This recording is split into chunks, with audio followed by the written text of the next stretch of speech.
conseil municipal. Je vais commencer par faire l'appel. Pierre Pasquier. Présent. Nadine Duru. Présent. Jérôme Noble. Présent. Frédéric Lahari. Présent. Cathy Bissel-Cochon. Présent. François Framassé. Présent. Sandrine Pouedo. Présent. Serge Jacquelin. Présent. David Camille est absent. Christine Missel. Présent. Miguel Forte. Présent. Sylvie Esplan a donné procuration à Nadine Duru. Cyril Duru. Présent. Chenaïos Turc a donné procuration à Jérôme Noble. Vincent Tourès a donné procuration à Sonia Bilbétis. Christian Burgard a donné procuration à François Framassé. Vincent Baudot a donné procuration à Miguel Forte. Sonia Bilbétis. Frédéric Romero a donné procuration à Jean-Michel Mabillier. Jean-Michel Mabillier. Présent. Alain Callot. Présent. Mylène Larieux. Présent. Christelle Hierramono a donné procuration à Mylène Larieux. Delphine Ouvrant. Présent. Sébastien Robert. Présent. Jean-Pierre Labadie. Présent. Karine Rey. Oui. Bertrand Léris a donné procuration à Pierre Pasquier. Je vous propose de nommer comme secrétaire de séance, comme la fois précédente, Christine Vicente. Est-ce qu'il y a des votes contre ou des abstentions? Non. Je vous remercie.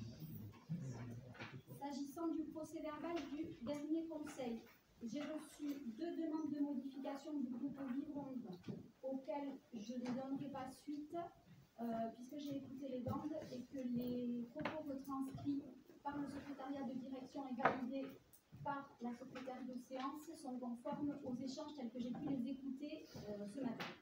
Donc, le procès-verbal sera proposé au vote tel qu'il vous a été adressé. Est-ce qu'il y a des votes contre? Des abstentions? Contre, c'est noté.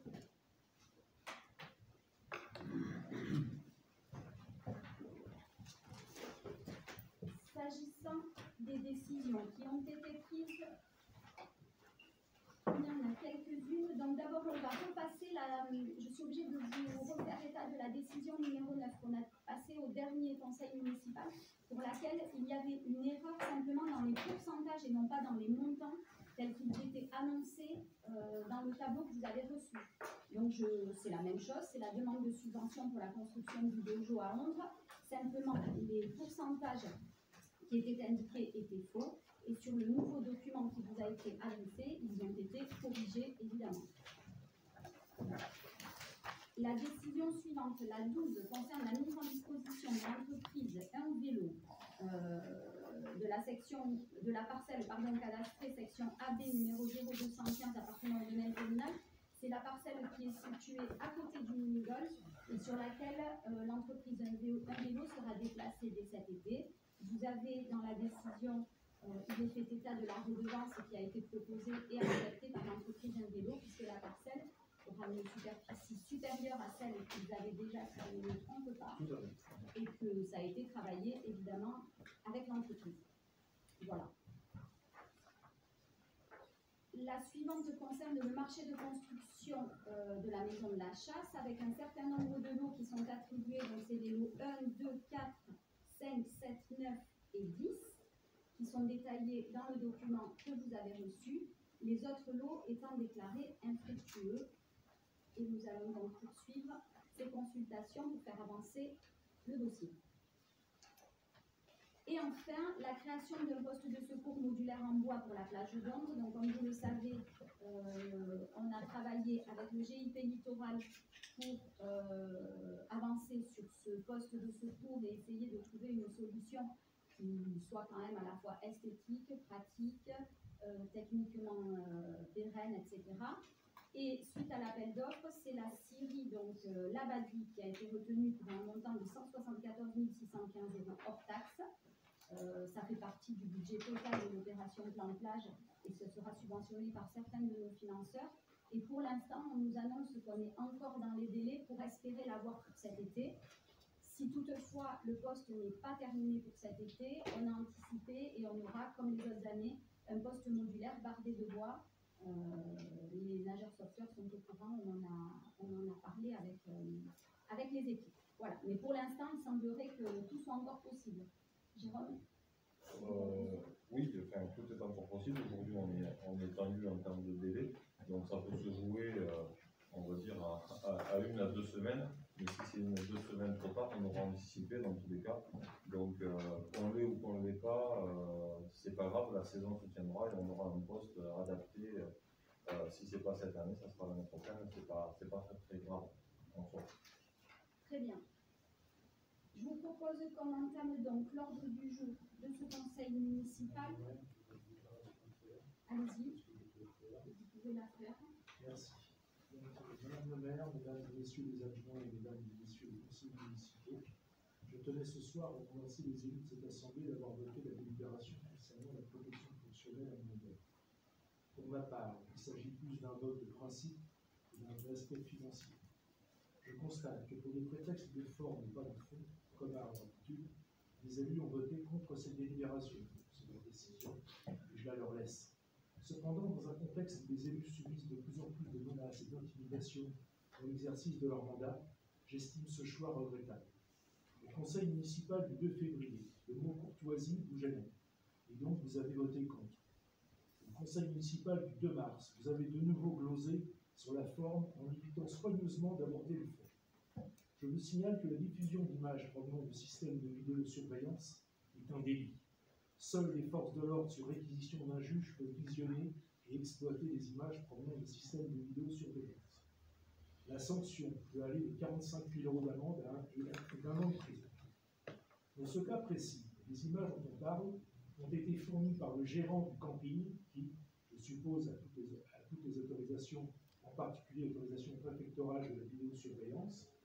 Puis ces images ont été diffusées sur les réseaux sociaux par Média 40. Afflué de commentaires partisans, puis relayé par un ancien élu, assorti d'un commentaire diffamant, et enfin d'injures venant d'une ancienne élue. Un récent écrit de votre groupe d'Yvonne vient encore ajouter à la diffamation. L'identité des personnes ayant relayé ces images et ayant proféré ces injures explique peut-être votre vote à cette délibération. De nouveau, nous constatons que sans connaître les faits, vous prenez délibérément parti pour le gérant du camping, mais peut-être y avez-vous un certain intérêt. Pour conclure, si toutefois un cas similaire vous concernant se présentait, je serais le premier à voter pour une telle protection fonctionnelle. Merci. Je vous propose qu'on ouvre l'ordre du jour de ce conseil municipal qui sera concentré exclusivement au budget, sauf pour sa dernière délibération. C'est donc Serge Arla qui va officier ce soir tout au long des délibérations. La première d'entre elles concerne l'approbation du compte administratif 2022. Voilà, donc sur la modalité pratique, moi ce que je propose, c'est que je vous donne lecture du rapport de présentation, que ce soit tant au niveau du compte administratif 2022 que du budget primitif 2023, et après voter sur les projets de délibération à l'issue de la présentation. Donc sur le compte administratif 2022, je vous passe le préambule et les définitions concernant le compte administratif, le compte de gestion, le principe de séparation ordonnateur comptable, la section de fonctionnement, la section d'investissement ainsi que l'affectation du résultat. Concernant donc ce compte administratif 2022, sur la section de fonctionnement en recettes, nous avons donc les différents chapitres pour un total de 8 622 803,78, dont vous avez une représentation graphique sur le camembert de la première page, ainsi que les divers chapitres où nous avons l'explicatif des montants en regard. Sur le chapitre 2, donc, c'est la part du résultat de fonctionnement de clôture de 2021, qui a été affecté au fonctionnement du budget 2022 et qui s'élève à 620 000 €. Concernant le chapitre 13, ce chapitre comptabilise le reversement des indemnités journalières de personnel suite aux divers arrêts de maladie et qui est de 25 032,14 €. Chapitre 42 sont comptabilisés à ce chapitre les intégrations des travaux en régie réalisés au cours de l'année pour un montant de 49 944,54 €. Vous avez dans le tableau les différents titres de recettes. Chapitre 70, les recettes comptabilisées à ce chapitre sont des produits issus des services et s'élèvent à la somme de 679 850,37 avec la déclinaison des principales recettes qui sont la coupe de bois pour 99 170 €, les redevances pour occupation du domaine public 52 635,24 €, les entrées des spectacles 29 345,50 €, les locations des aires de jeu La Reine d'Art pour 24 730 €, l'accès au centre de loisirs 136 484,54 €, l'accès à la maison de la petite enfance 94 738,49 €, la restauration et le transport scolaire 214 011,79 €. Voilà pour le chapitre 70. Sur le chapitre 73, qui regroupe la fiscalité locale, la taxe sur l'électricité, la taxe additionnelle sur les droits de mutation et la taxe de séjour, l'ensemble de ces recettes s'élève à 4 986 554,71 € et qui sont répartis comme suit: les impôts directs 4 139 657 €, la taxe sur l'électricité 92 548,55 €, la taxe de séjour 216 174,97 € et enfin la taxe additionnelle 538 174,19 € pour ce chapitre 73. Chapitre 74, il comptabilise les principales dotations versées par l'État, à savoir la dotation globale de fonctionnement, la dotation de solidarité rurale. Il enregistre également les participations et les subventions perçues. En 2022, 1 715 949,95 € ont été titrés à ce chapitre, dont les principales recettes sont 485 133 pour la dotation globale de fonctionnement, 512 417 € pour la dotation de solidarité rurale, 120 234 € pour la dotation de péréquation, 522 089,34 € de participation d'organismes divers et essentiellement la CAF. Chapitre 75, enfin, il comptabilise les recettes liées aux revenus des immeubles, loyers, bar-restaurant de la Reine d'Art, location Ousmaïnade et Caprani, ainsi que les redevances des concessions des campings pour 93 244,56 € qui ont été encaissés à ce chapitre. Et enfin, sur le chapitre 77, ce chapitre qui d'ordinaire permet essentiellement l'encaissement des remboursements effectués par les assurances en faveur de la commune, a été crédité cette année de la somme de 424,967 € dans le cadre du reversement par la SATEL du résultat sur l'opération de la ZAC Trois-Fontaines. Voilà ce qui pouvait être décliné sur les recettes concernant ce compte administratif 2022.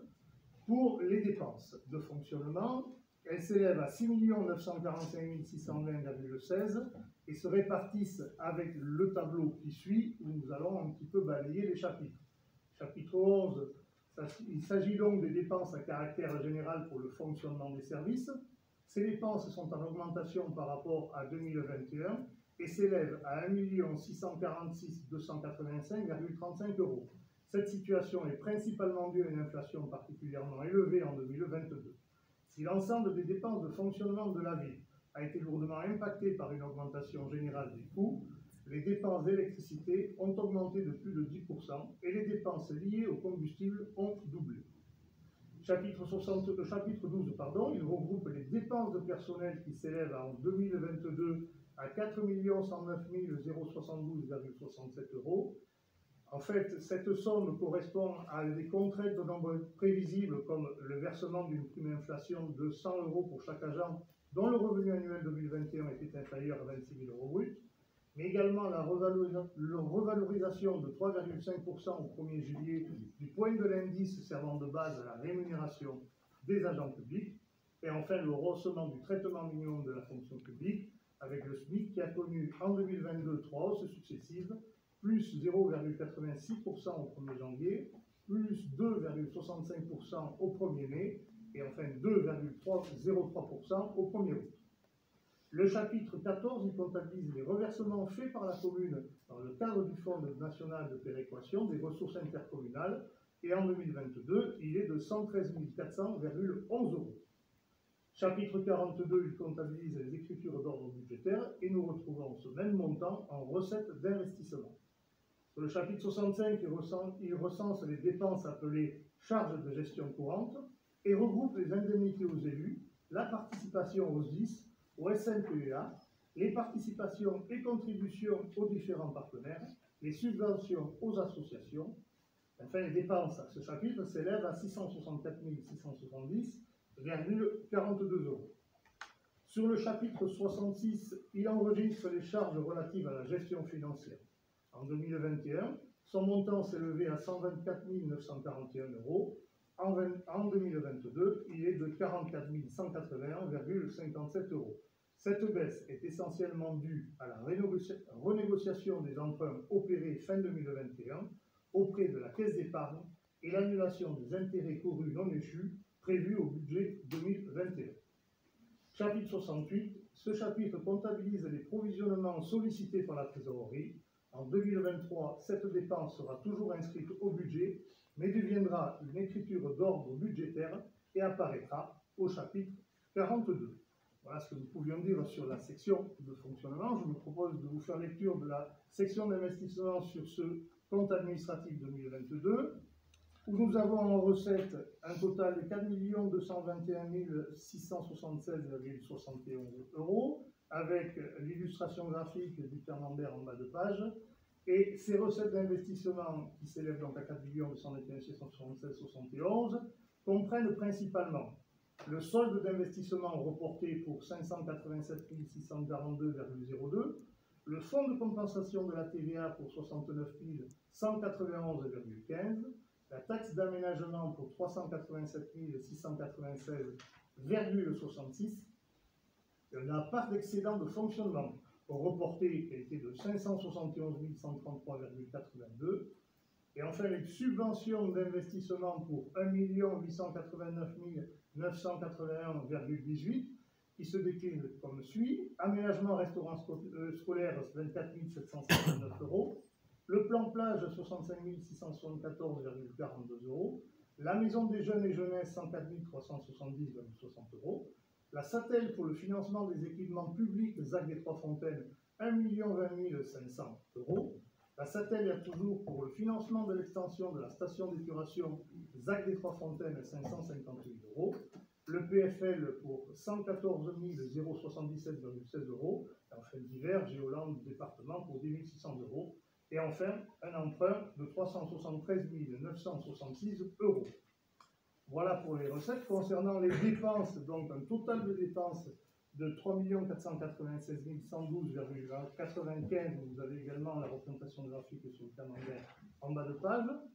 Les dépenses d'investissement donc se composent avec le chapitre 40 pour 49 944,54 pour l'intégration des travaux en régie, dont vous avez la déclinaison sur le mini-tableau en haut de page.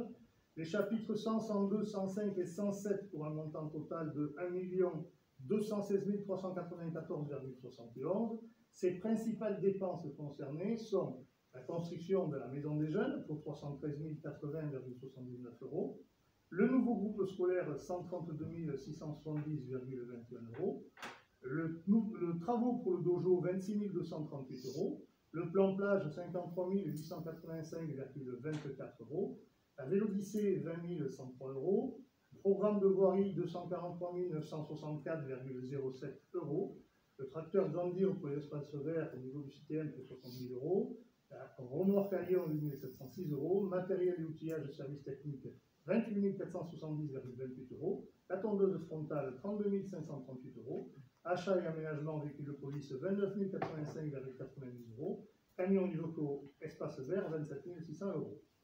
Sur le chapitre 16, nous avons 350 340,29 qui ont été mandatés pour le remboursement du capital des emprunts.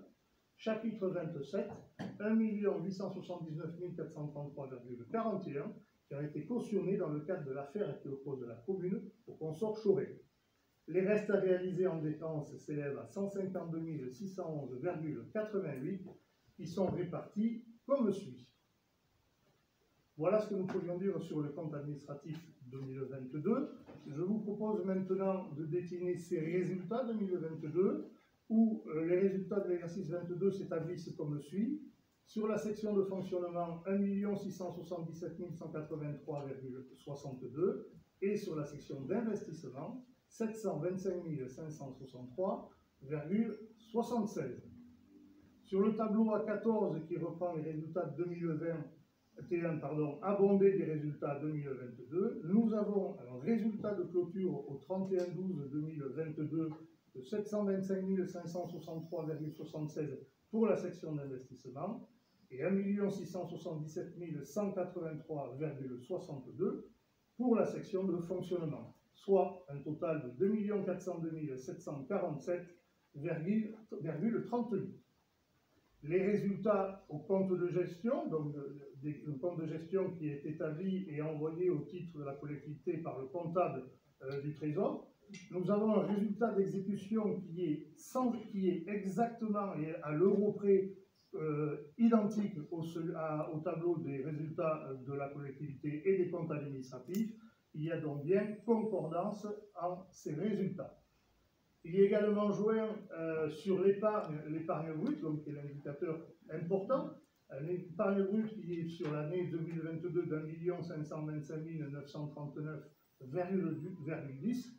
Cette épargne brute résulte de la différence entre la section de fonctionnement des recettes et des dépenses réelles, hors charges et produits exceptionnels. Ce taux d'épargne brute équivaut à la valorisation en pourcentage de l'épargne brute et est défini par l'épargne brute recette réelle de fonctionnement et exprime la part d'épargne brute que la commune par rapport aux recettes de fonctionnement. Ce taux d'épargne brute est de 19%. À titre indicatif, je veux juste souligner que dans les taux moyennes nationales, il est de 13%. Donc nous avons un taux d'épargne intéressant au niveau de notre collectivité. L'épargne de gestion, donc, qui suit, c'est constitué à la différence en section de fonctionnement des recettes courantes de fonctionnement et des dépenses de gestion. Il est de 1 570 119,17 avec un taux d'épargne de gestion en bas de page de 19,33%. Sur l'épargne nette, qui est calculée à partir de l'épargne brute ôtée du remboursement du capital des emprunts, donc le chapitre 16 que nous avons pu voir tout à l'heure, l'épargne nette, appelée également autofinancement net, reflète les ressources nettes de la section de fonctionnement pour financer les équipements en fonction d'investissement. Et au 31/12/2022, cette épargne nette est de 1 175 598,81. Et joint à l'issue de l'épargne, la dette, dans le chapitre 5, où les 8 emprunts sont en cours au 31/12/2022 et vous avez la déclinaison. Je vous épargne la lecture, 300 000 au niveau de la caisse d'épargne, 2 962 pour l'EXIA, 450 000 caisses d'épargne, 500 000 banques postales, 600 000 caisses d'épargne, 880 000 banques des territoires, 1 530 000 sur la caisse d'épargne, 373 970 sur l'autre caisse d'épargne. Et dont un emprunt contracté en novembre 2022, dont nous faisions état tout à l'heure, à la caisse d'épargne pour un montant de 373 966 € sur une durée de 20 ans à un taux de 2,90%, dont la première échéance a démarré au 1er février 2023. Le capital restant dû ou en cours de la dette s'établit au 31 décembre 2022 à 4 174 378,87 €. Et vous avez sur le tableau suivant, donc la ligne au 1er janvier 2023, reportant ces 4 174 378,87 avec l'anéantissement de cette dette concernant les annuités qui correspondent aux intérêts plus les amortissements. Voilà ce que je pouvais vous dire sur le compte administratif 2022. Est-ce que vous souhaitez que nous démarrions sur... On va procéder au débat sur le compte administratif et ensuite, quand vous donnerez lecture de la délibération, je sortirai, je confierai la présidence à Pierre Pasquier. Très bien. Est-ce qu'il y a des remarques ou des questions sur la lecture de ce compte administratif? Moi j'ai une remarque simplement technique. Oui. Vous venez de dénoncer un certain nombre de chiffres. Il était de coutume de mettre un rétroprojecteur à la salle des mini. Au moins pour les spectateurs, c'est bien de leur montrer les chiffres parce que là vous avez énuméré un certain nombre de chiffres, c'est pas facile à retenir. Je me mets à leur place. On va faire mieux, c'est qu'il y a une réunion publique sur le budget le 27 mars. Pour comprendre l'ensemble de ces chapitres. Tout sera non seulement sur diaporama, mais en plus expliqué et avec l'intervention aussi de Céline Darger qui répondra aux questions que le public ne peut pas poser en séance du conseil municipal. Mais nous notons cependant, M. Babier, votre procédure. Est-ce qu'il y a d'autres remarques? Non? Alors je vous laisse lire la délibération et c'est Pierre Pasquier du coup qui préside la séance.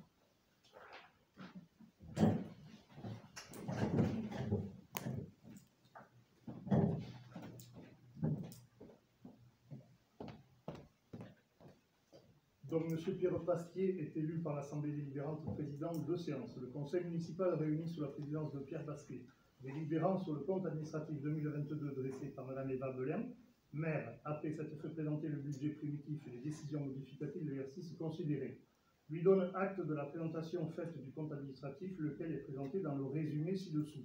Résultat de l'exercice 2022, donc, comme nous l'avons dit, investissement 137 921,74, fonctionnement 1 057 183,62 et total général donc, de cet exercice 2022, 1 195 105,36.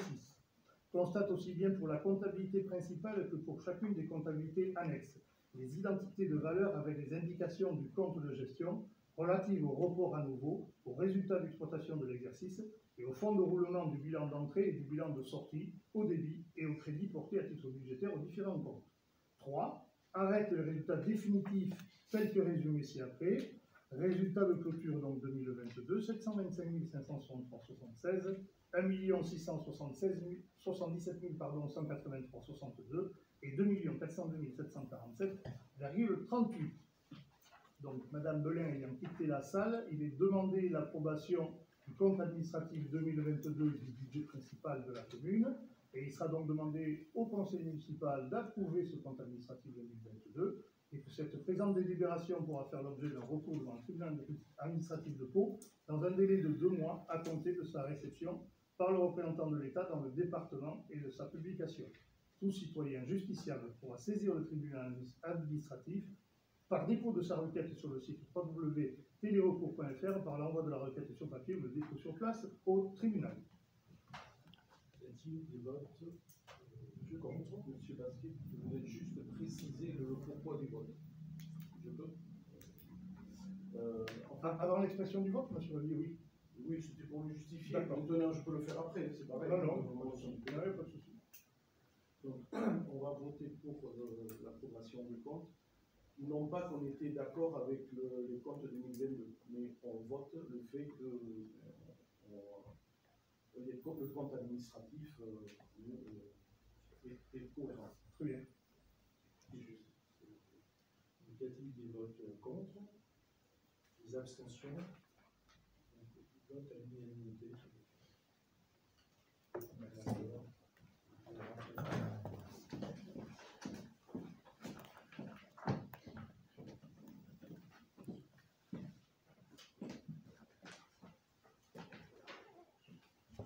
Oui, Céline va vous faire passer une feuille pour viser comme quoi vous avez bien été destinataire de l'information et de l'expression sur ce compte administratif 2022. Il faut émarger. Voilà, c'est la page de signature du compte administratif. Très bien. Maintenant, Céline fait le tour. Je propose qu'on poursuive sur le point suivant. Approbation du compte de gestion 2022, Serge Arlat.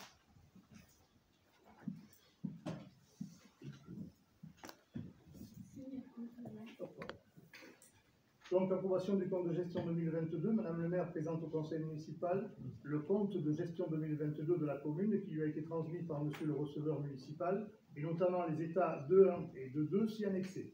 Elle précise qu'il y a absolue concordance entre les résultats de la comptabilité du receveur et les écritures décrites dans le compte administratif retraçant les comptes de l'ordonnateur. Après délibération, il sera demandé au conseil municipal de constater la conformité des écritures entre la comptabilité du receveur et celle de l'ordonnateur pour l'exercice 2022. Également que la présente délibération peut faire l'objet de recours devant le tribunal administratif de Pau dans un délai de 2 mois à compter de sa réception par le représentant de l'État dans le département et de sa publication. Le citoyen justiciable pourra saisir le tribunal administratif par dépôt de sa requête sur le site www.recours.fr par l'envoi de la requête sur papier ou le dépôt sur place au tribunal. Est-ce qu'il y a des questions sur ce point-là? Je pense pas. Des votes contre? Des abstentions? C'est donc adopté à l'unanimité. Le point suivant concerne l'affectation du résultat de clôture 2022. C'est Serge Arlard. Donc, Madame le maire expose au conseil municipal qu'il y a lieu de procéder à l'affectation des comptes, des résultats, conformément aux dispositions de l'instruction M14 du budget principal. Le conseil municipal, après avoir entendu et approuvé le compte administratif de l'exercice 2022, constaté l'absence de besoin de financement de la section d'investissement et le cumul du résultat de clôture de la section d'investissement et du solde des restes réalisés. Constater que le compte administratif présente un excédent de la section de fonctionnement d'1 677 183,62. Madame le maire propose au conseil municipal d'affecter le résultat de fonctionnement comme suit. Excédent antérieur reporté, donc le report à nouveau du crédit, 1 191 133,82. Et l'affectation en section d'investissement, la rubrique 1068, pour 571 133,82. Le résultat de fonctionnement reporté, rubrique 002, 620 000. Et donc à l'excédent 2022 du 31 décembre, l'affectation obligatoire sur l'assuration du déficit n'est pas zéro, puisque il n'y en avait pas. Elle est au total de 1 677 183,62, qui sera reportée sur la ligne 002 en sa totalité. Concernant la présentation qui a été faite en commission des finances le 22 février 2023, après délibération, il sera demandé au conseil municipal d'approuver l'affectation du résultat de fonctionnement 2022, comme ci-dessus indiqué. La présente délibération peut faire l'objet de recours devant le tribunal administratif de Pau dans un délai de 2 mois à compter de sa réception par le représentant de l'État dans le département et de sa publication. Tout citoyen justiciable pourra saisir le tribunal administratif par dépôt de sa requête sur le site www.telerecours.telerecours. Par l'envoi de la requête sur papier ou le dépôt sur place au tribunal. Merci beaucoup. Est-ce qu'il y a des questions ou des remarques sur cette affectation de résultats? Non. Donc, avant qu'on en termine avec ce qui concerne l'exercice 2022, je voulais en profiter pour évidemment renouveler les remerciements appelés de l'équipe municipale au service, puisqu'ils ont porté à bout de bras tout ce travail et c'est une période difficile pour eux. Remercier aussi les élus parce que l'année n'a pas été facile et on n'a pas été épargné sur un certain nombre de points de contexte notamment. Et si j'en crois ce qui nous a été présenté ce soir, les comptes sont justes, c'est plutôt bien, mais ils sont aussi pas si mauvais que ça, me semble-t-il. Les résultats sont plutôt très bons et je pense que l'avenir peut s'annoncer de la meilleure des manières. On va d'ailleurs le voir avec l'adoption du budget primitif et on en reparlera lors de la réunion publique qui aura lieu le 27 mars. Le 27, tout à fait. Est-ce qu'il y a des votes contre cette affectation du résultat, des abstentions? Adopté donc à l'unanimité. On passe à présent à l'adoption du budget primitif 2023. Alors, si vous me permettez, ce budget 2023, effectivement, il a été vu en commission des finances. Nous en avons largement débattu et échangé au débat d'orientation budgétaire. Cependant, je vais quand même faire la lecture de cela sur des parties où on va peut-être pas approfondir tant que ça, même si tout est bien détaillé en matière des chapitres de ce budget primitif 2023. Est-ce que vous en êtes d'accord? Oui, je voulais juste, si vous permettez, je trouve dommage qu'on n'ait pas fait une commission finance juste avant le budget, parce que dans la commission finance du DOB, je me suis limité notamment aux questions de détail, puisque je pensais que c'était la commission finance du débat d'orientation budgétaire et donc des lignes générales, et donc je ne suis pas rentré dans le détail des comptes. Est-ce que c'est parce qu'aujourd'hui, si vous avez ces détails de ce questionnement, il y aura toute la place pour que vous puissiez poser des questions? Oui, mais bon, je veux dire, on va pas... Vous auriez souhaité une deuxième réunion de Oui, financière alors que nous préveniez qu'il n'y allait pas avoir une seconde et on aurait pu aller plus dans le détail. Puisque d'habitude, il y avait toujours 2 jours. Après, il n'y a pas de souci, il faut qu'éventuellement vous preniez tout le temps nécessaire pour poser des questions sur ce budget primitif 2023.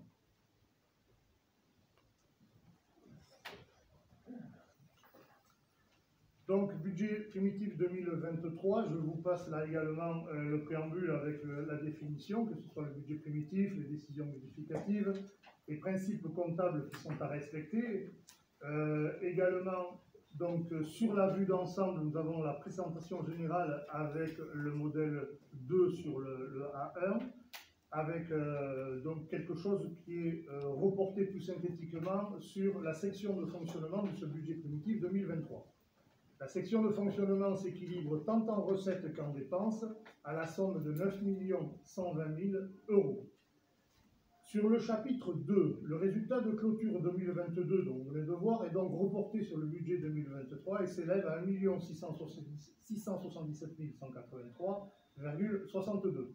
Sur le chapitre 13, 20 000 € sont prévus pour l'encaissement des indemnités journalières perçues dans le cadre des remboursements liés aux arrêts et accidents de travail.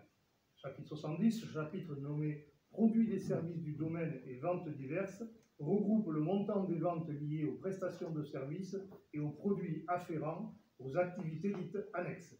Son montant est estimé en 2023 à 630 377 €.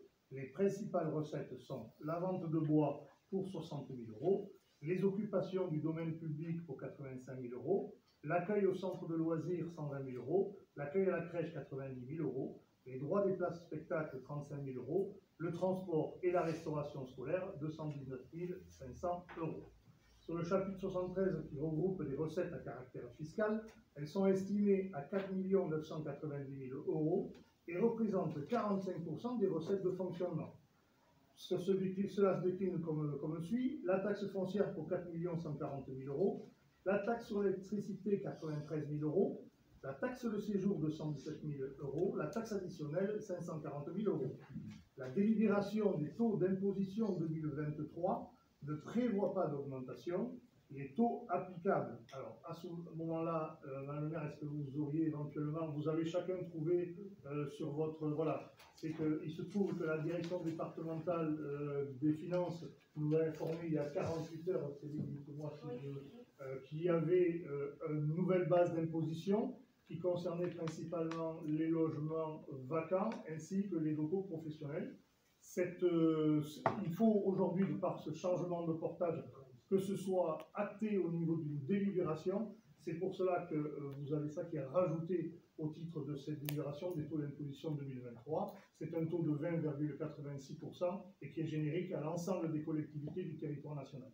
Je comptais l'expliquer juste après, je ne savais pas que le débat allait...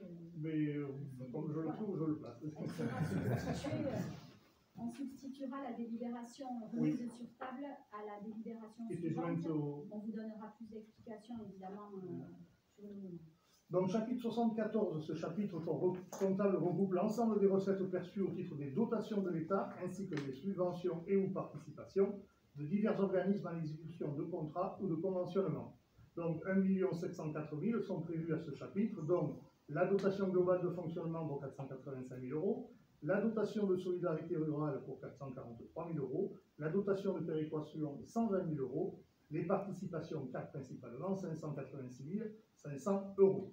Voilà pour le chapitre 74. Sur le chapitre 75, les autres produits de gestion courante comprennent la perception de revenus et redevances diverses provenant du patrimoine, les excédents et déficits des budgets annexes, le résultat bénéficiaire de certaines régies, les redevances perçues par les fermiers et concessionnaires.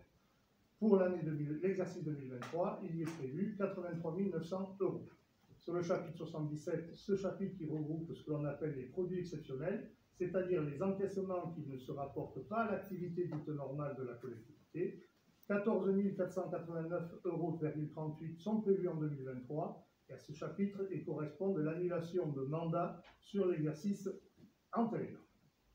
Concernant les dépenses de fonctionnement, donc les dépenses de fonctionnement qui est à l'équilibre à 9 120 000 également. Sur le chapitre 11, nous avons la prévision à ce chapitre qui est en hausse par rapport au réalisé 2022, et cette augmentation est essentiellement liée à l'inflation, à l'augmentation des coûts de l'énergie et des matières premières. Chapitre 12, les dépenses de personnel vont augmenter et sont estimées à 4 600 000 euros. Cette augmentation est liée à l'évolution de la population, la volonté de l'équipe municipale de proposer à la population des services de qualité et à l'évolution des carrières des agents. Sur le chapitre 14, ce chapitre comptabilise les versements effectués par la commune dans le cadre du Fonds national de péréquation des ressources intercommunales. Ce reversement est estimé à 130 000 euros pour l'année 2023. Chapitre 42, donc ce chapitre comptabilise les écritures d'ordre budgétaire. La somme totale à ce chapitre s'élève à 1 267 126 euros, 426 000 euros pour les écritures d'amortissement et 867 000 euros pour les dotations aux provisions, dont vous avez la liste ci-dessous, donc des provisions pour le camping de l'Océan de 300 000 euros, SARL Sarah de 1 500 euros, les Cladères 5 000 euros, famille Lerning de 90 000 euros, famille Lomédieu pour 456 000 euros, famille Leroux pour 5 000 euros, et famille Michel pour 8 500 euros, soit un total de 867 000 euros de provisions sur l'année 2023. Chapitre 65, donc ce chapitre regroupe les contributions versées aux organismes, les indemnités des élus, mais également les subventions aux associations. Donc je vous laisse prendre connaissance des principales participations et contributions que versera la commune.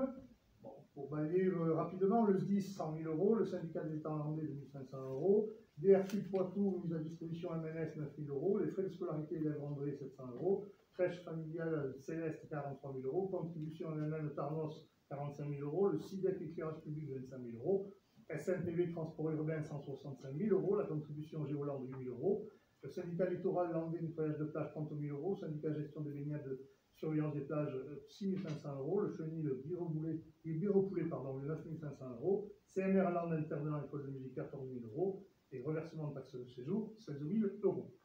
En ce qui concerne les subventions, 2 500 euros sont prévus pour l'école maternelle, 4 500 euros pour l'école primaire, 3 500 euros pour les classes découvertes et 58 000 euros pour l'ensemble des associations en grève. Chapitre 76, 109 300 euros sont prévus pour le remboursement des intérêts des emprunts. Le chapitre 68, la somme de 10 100 euros est prévue pour l'annulation de titres sur l'exercice antérieur. Et le virement à la section d'investissement est de 419 794,62 euros. Voilà pour la section de fonctionnement. Concernant le budget primitif pour la section d'investissement, la section d'investissement s'équilibre tant en recettes qu'en dépenses à la somme de 6 616 800 euros pour 2023. En chapitre 1, nous retrouvons le solde entre les recettes et les dépenses d'investissement de l'exercice auquel on ajoute les besoins de financement ou l'excédent de la section de l'exercice précédent. Le montant de clôture de 2022 à reporter en recettes d'investissement 2023 est de 725 563,76 euros. Chapitre 21, le virement de la section de fonctionnement à la section d'investissement s'élève quant à lui à 419 794,62 euros. Chapitre 40, on retrouve à ce chapitre les écritures concernant les amortissements et les provisionnements 2023. Il s'agit d'écritures d'ordre budgétaire pour un montant de 1 267 126 euros répartis comme suit, les amortissements 400 126 euros et le provisionnement 867 000 euros, donc on a vu le détail dans les dépenses de fonctionnement. Chapitre 10, les deux recettes au chapitre 10 sont le FCTVA estimé à 126 000 euros et la taxe d'aménagement pour 350 000 euros. Chapitre 13, le chapitre 13 regroupe les subventions d'investissement que devrait percevoir la commune pour 2023 et son montant est estimé à 1 121 000 euros dans le cadre du plan plage, de la maison des jeunes, du nouveau groupe scolaire, de la RD26, du restaurant scolaire, également l'acquisition de petits matériels informatiques pour 5 000 euros. Et enfin, le chapitre 16 est l'emprunt d'équilibre 2023 et que nous avons estimé à 2 607 315,62. Voilà ce que nous pouvons dire pour les recettes en matière de budget primitif 2023 sur la section d'investissement. Sur les dépenses, donc, nous avons les restes à réaliser. Vous avez vu que les dépenses sont également à 6 616 800. Les restes à réaliser donc à la clôture de la section d'investissement est de 152 611,88 que vous avez décliné dans le tableau joint. Et le détail des dépenses d'investissement par opération est également le tableau qui est au verso du reste à réaliser sur la page du rapport.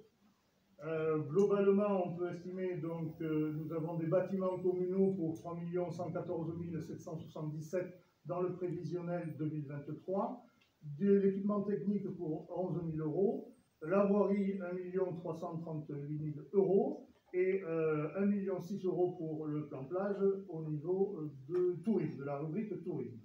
Sur le chapitre 16, en dépenses, le chapitre 16 correspond au remboursement du capital des emprunts. L'annuité 2023, comme on a pu le voir dans l'état de la dette précédemment, est estimée à 380 000 euros. Vous avez à la suite de ça le budget 2023 par nature qui détaille réellement l'exhaustivité de ce que nous avons concentré sur l'explication de ces résultats. Voilà ce que je pouvais vous dire sur le budget primitif 2023, messieurs. Sur ces explications, écoute évidemment les remarques et les questions. Monsieur Mazier. Oui, j'ai quelques questions.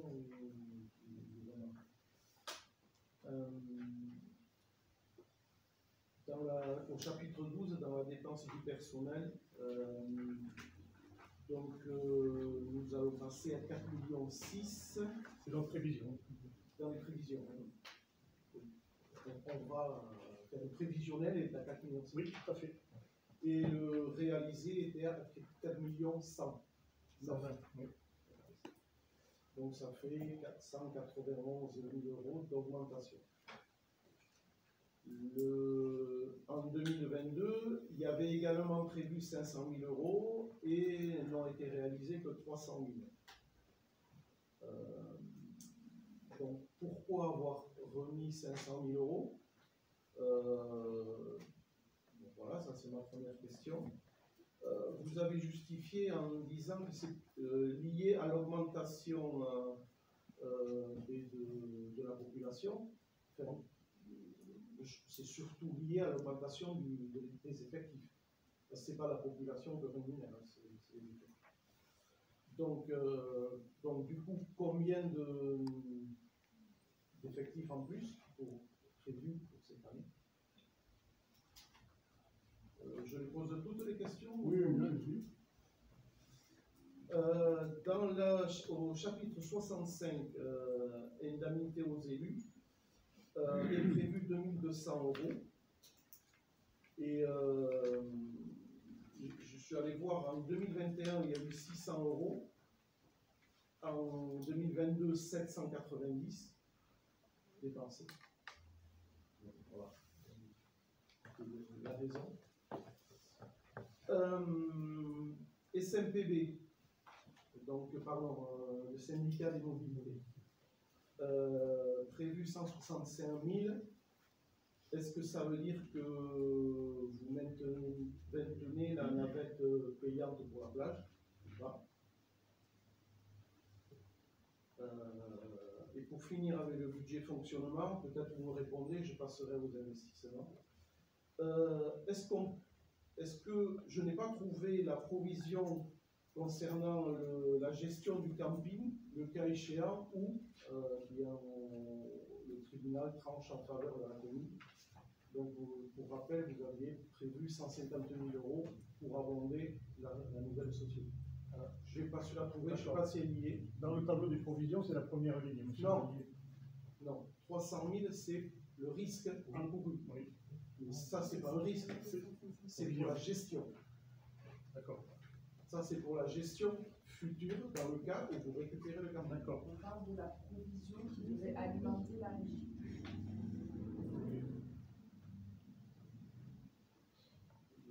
Je m'arrête là, je passe On va aux répondre sur le investissements. fonctionnement et après vous passerez à Aux investissements. l'investissement. Ouais. Sur le personnel, je vais laisser Serge Arla répondre.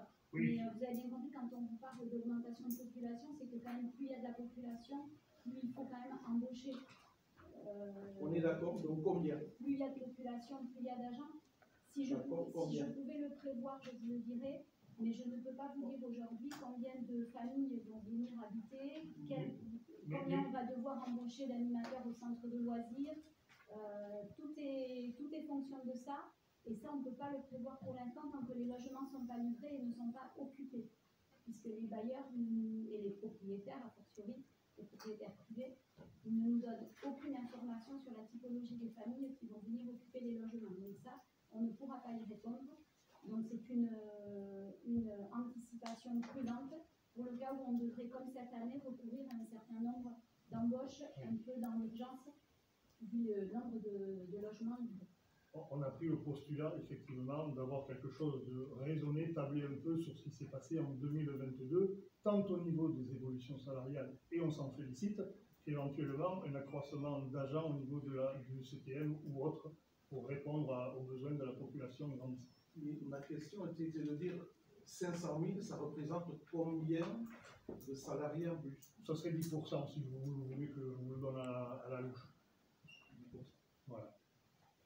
D'ailleurs, je fais une remarque globale.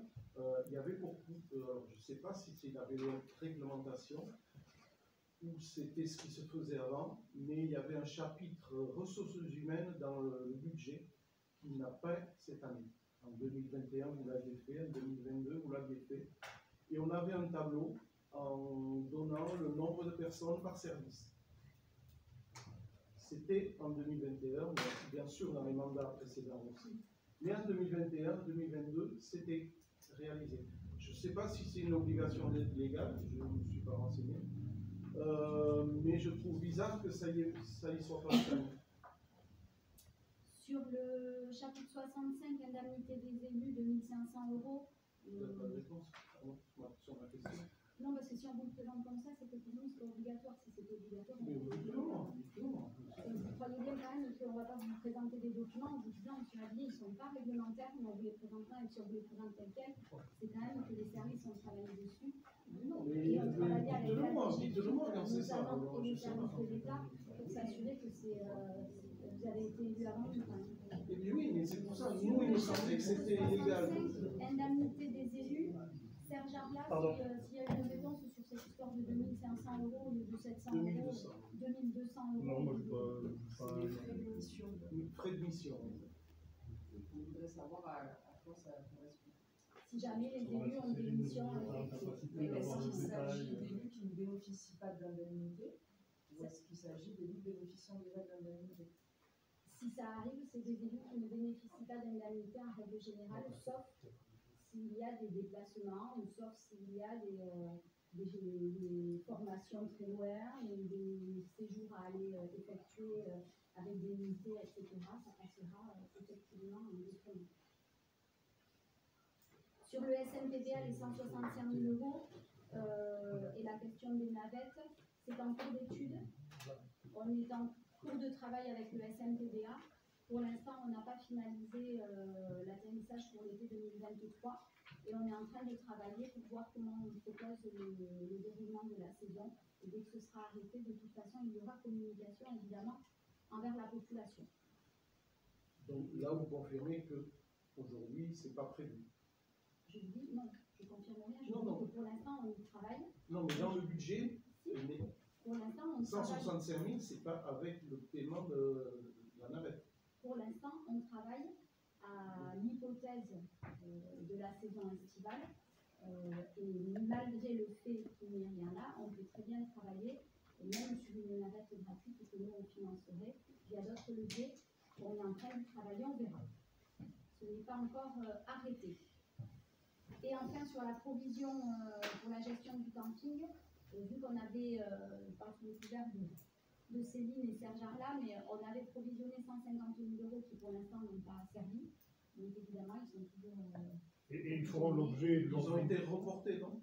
Ils ont été reportés, mais ils feront l'objet Je d'une... ne les ai pas trouvés, c'est pour ça. Non, mais c'est normal, parce que nous les retrouverons lors d'une décision modificative sur une reprise de ces provisions de 150 000 €. Voilà, nous ne l'avons pas sur le budget punitif, mais lors d'une décision modificative, ce sera des choses qui seront inscrites et récupérées. Une reprise sur provision comme on appelle. Okay. vous aviez autre chose sur L'investissement. oui, l'investissement. Oui, répétez-moi. Non, il les a pas encore. Ah, d'accord. Vous allez poser. D'accord.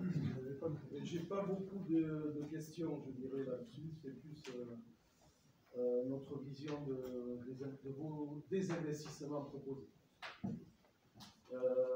Donc je commence. Alors, je n'ai pas pris toutes les lignes du budget investissement. Sur le RD26, plus de 2 millions seront dépensés pour 600 mètres de RD26 pour la réalisation d'un chaussée doux. Notre remarque, c'est sur 25 km de transseignant, 600 mètres de chaussée doux et à l'endroit peut-être le plus utilisé. Pour être gentil, c'est un peu étonnant, ça nous semble un peu suicidaire. 4 fois par jour, les enfants serviront de ralentisseurs au véhicule. Concernant le groupe scolaire, a été annoncé 3,8 millions en réunion publique, puis démenti en commission le lendemain et en conseil municipal le surlendemain.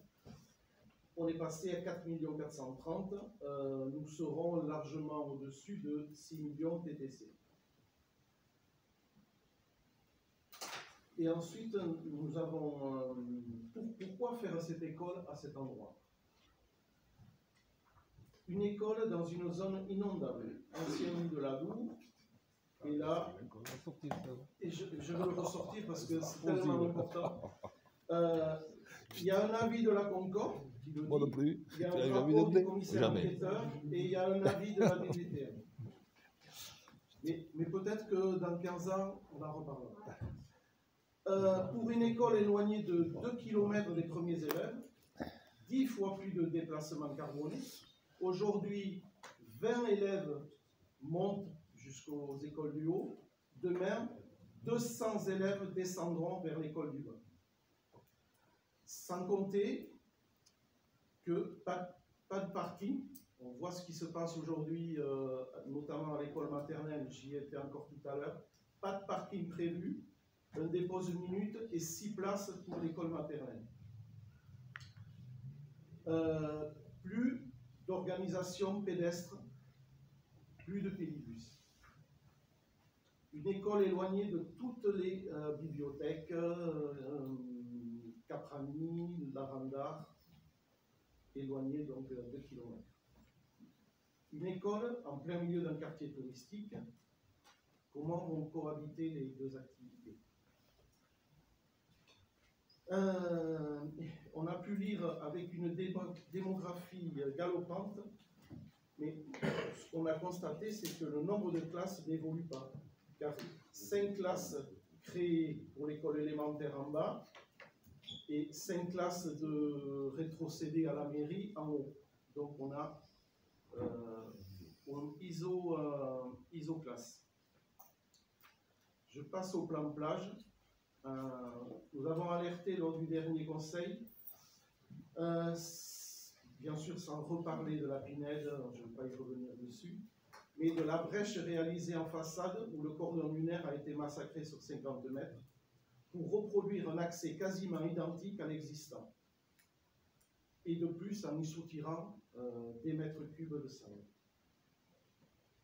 Par contre, on a pu constater dans ce futur budget pas d'investissement sur les voiries du Docteur Lesca et de rue de Janer, qui pourtant vont accueillir de plus en plus de monde. Je vous rappelle, ces rues, des travaux étaient envisagés déjà il y a 5 ou 6 ans. Les emprunts. Nous sommes aujourd'hui à 4 174 000. Si tout l'emprunt est réalisé, je fais attention à ce que je dis, prévu 2,6 millions, on sera à 6,4 millions. On n'a pas parlé dans les chiffres de la capacité de désendettement de la commune. C'est un chiffre qui est remarquable, entre guillemets, donc on l'a pas... Moi, je peux vous le donner oralement, Eh bien, effectivement. Voilà. Et oui, je voulais préciser que je n'avais pas trouvé le chapitre de la répartition du personnel.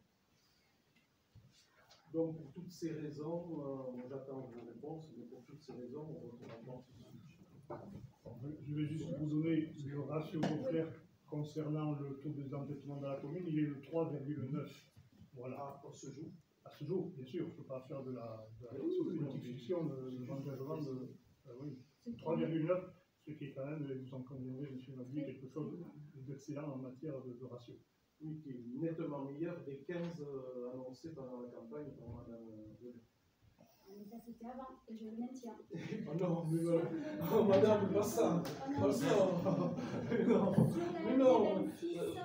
Là, les 15, ça sera l'année prochaine. Sur la RD26 et votre question sur les 2 millions d'investissements, vous faites bien d'en parler, puisqu'effectivement, cette RD26 est aujourd'hui très empruntée, notamment par les 500 nouveaux logements situés sur la ZAC des Trois-Fontaines, et que, puisque vous en parlez, si vous aviez fait correctement votre travail, ces 2 millions d'euros auraient sans doute été pris en charge par les promoteurs et autres bailleurs qui ont construit la ZAC, comme ça se fait sur plein de communes, mais non, à Hongre, personne ne paie rien, c'est le contribuable qui paye.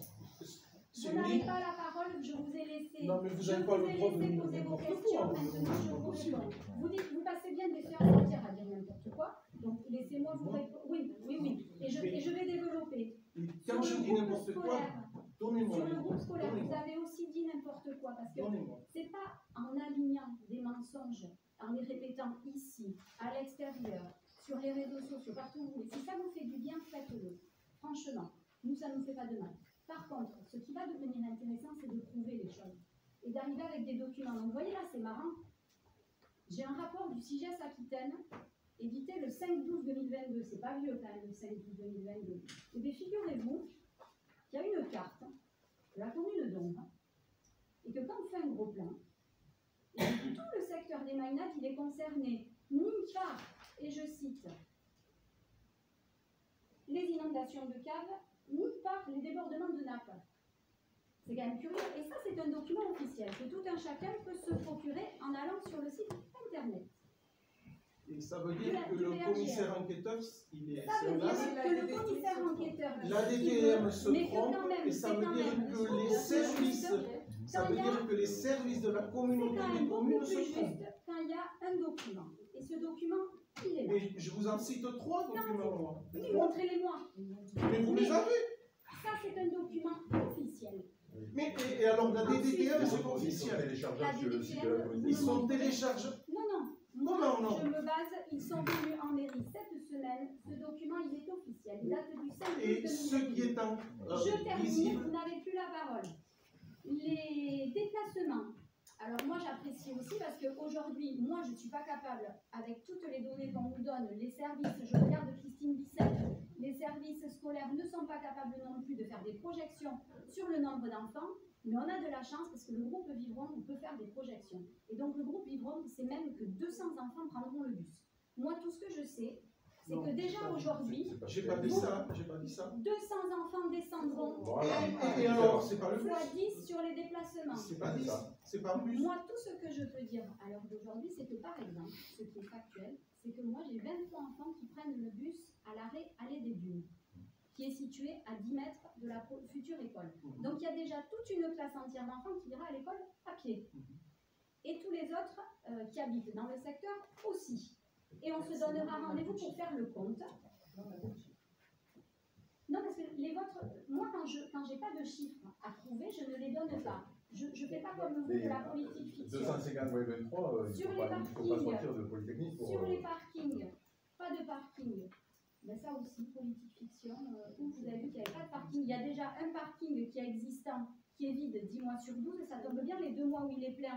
Non, c'est les 2 mois d'été. Vous me laissez terminer. Mais c'est faux ce que vous dites. Mais c'est pas faux. Si, j'y passe tous je les vous le jours. dire après. Le parking existant est vide 10 mois sur 12. Lequel vous ça parlez? tombe bien. Les 2 mois où il est plein, c'est les 2 mois d'été. Les enfants ne vont pas à l'école en été. Et il y a au moins une trentaine de places Donc ça sera déjà beaucoup plus que ce qu'il y a là et qui ne fonctionne pas, puisque vous, par contre, ça ne vous aurait pas dérangé de monter jusqu'à 16 classes ici même, avec un parking d'à peine 21 ou 22 places. Mais voyez la paille dans l'œil du voisin quand vous avez une poutre plantée dans le vôtre. Pas de pédibus, ça aussi, monsieur Mabillet sait qu'il n'y aura pas de pédibus. Nous, on ne le sait pas, mais monsieur Mabillet a décidé qu'il n'y aura pas de pédibus. Rassurez-vous, c'est pas monsieur Mabillet qui décide, donc on verra comment ça se passera. Et par rapport aux infrastructures, évidemment, c'est loin de l'agenda. Par contre, ce que monsieur Mabillet oublie de vous dire, c'est que c'est près du city-stade, du skatepark, de la forêt, de la future piscine municipale, de la plage, et que pour les enfants, c'est quand même très bien. Et moi, ce qui me rassure, pour terminer sur le sujet de l'école, c'est que pour avoir échangé la semaine dernière avec M. Kuruchev, directeur de l'école élémentaire, l'équipe enseignante est ravie à l'idée d'intégrer un nouveau groupe scolaire parce qu'ils appréhendent énormément ce que vous niez, mais qui est la création d'une nouvelle classe à la rentrée 2023, de septembre 2023. Nous aurons une 14e classe à l'école élémentaire. Il va nous falloir pousser les murs. Et notre école maternelle est sous surveillance pour une éventuelle création de 8e classe. Mais à part ça, il n'y a pas de création de classe sur eux. Par rapport au plan de plage et au soi-disant massacre, je vous laisse vos jugements. Par contre, quand j'ai repris la semaine dernière le plan de plage que vous vous apprêtiez à lancer au mandat passé, je me dis, heureusement, qu'il était tellement peu vertueux et tellement peu accompagné que financièrement, vous n'avez pas pu le faire. Parce que là, par contre, oui, il y aura un massacre. Du goudron partout, du béton partout, des bâtiments jusqu'en pied de dune. C'est pas pour rien qu'il n'a pas été fait. Et j'ai les plans. J'ai les plans. J'ai tous les plans. Vous donnez la plage. On n'est pas loin. On n'est pas loin. Par rapport à Janin et Lesca, évidemment, ça n'a pas été fait. Mais, encore une fois, hein, les bonnes idées, vous en avez eu plein, mais vous n'avez mis en œuvre que les mauvaises. Donc forcément, Janin et Lesca n'ont pas été faits. Eh bien écoutez, on verra l'année prochaine. Si Serge Arla... Non, je voudrais vous répondre, madame. Vous m'avez posé des questions, je vous ai répondu. Non, mais vous avez exagéré, je ne vais pas dire menti, mais exagéré fortement. La première chose, c'est que vous dites qu'il y a un parking au fond, il est vrai, mais en réunion publique, il a été dit que vous interdiriez la tournée à droite vers la rue de la Montagne. Mais bien sûr que oui, mais bien sûr que oui. En réunion publique, ça a été dit que vous alliez empêcher et réaliser. Monsieur Lenné,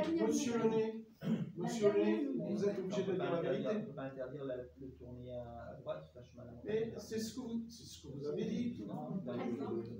Mais non seulement on ne l'a pas dit, mais on l'a jamais pensé. Ça ne peut pas interdire la tournée à droite parce que les gens ne peuvent plus sortir. Comment ils vont sortir? Les gens ne sortiront que par la montagne. Comment on fait? Ceux qui habitent là, ils vont pouvoir sortir alors.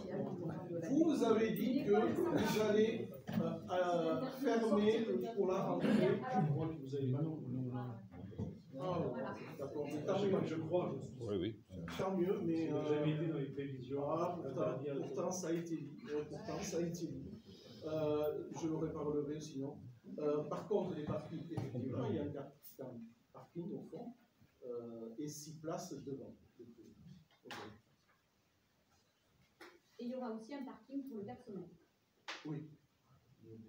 Mais bon, n'en parlons pas parce que comme c'est un parking, après, vous allez être obligé de dire que c'est pas si mal, donc vous avez raison, n'en parlons pas trop. Poursuivez. C'est le minimum, donc poursuivez. Et au témoin d'un doute, la rue du docteur Lesca, vous ne voulez pas la faire au mandat précédent? Oui. Et c'est pour ça que je m'en inquiète parce que. Vous savez, Ça l'inquiète, oui. que vous deviez faire, que vous n'aviez pas fait, et que maintenant il y a un ordre de priorité. On peut en parler ou pas? Poursuivez sur les. Donc, la rue de Janin, alors effectivement, et ça vous n'allez pas pouvoir le nier, des approches ont été faites, et monsieur me l'a confirmé plein de fois avec madame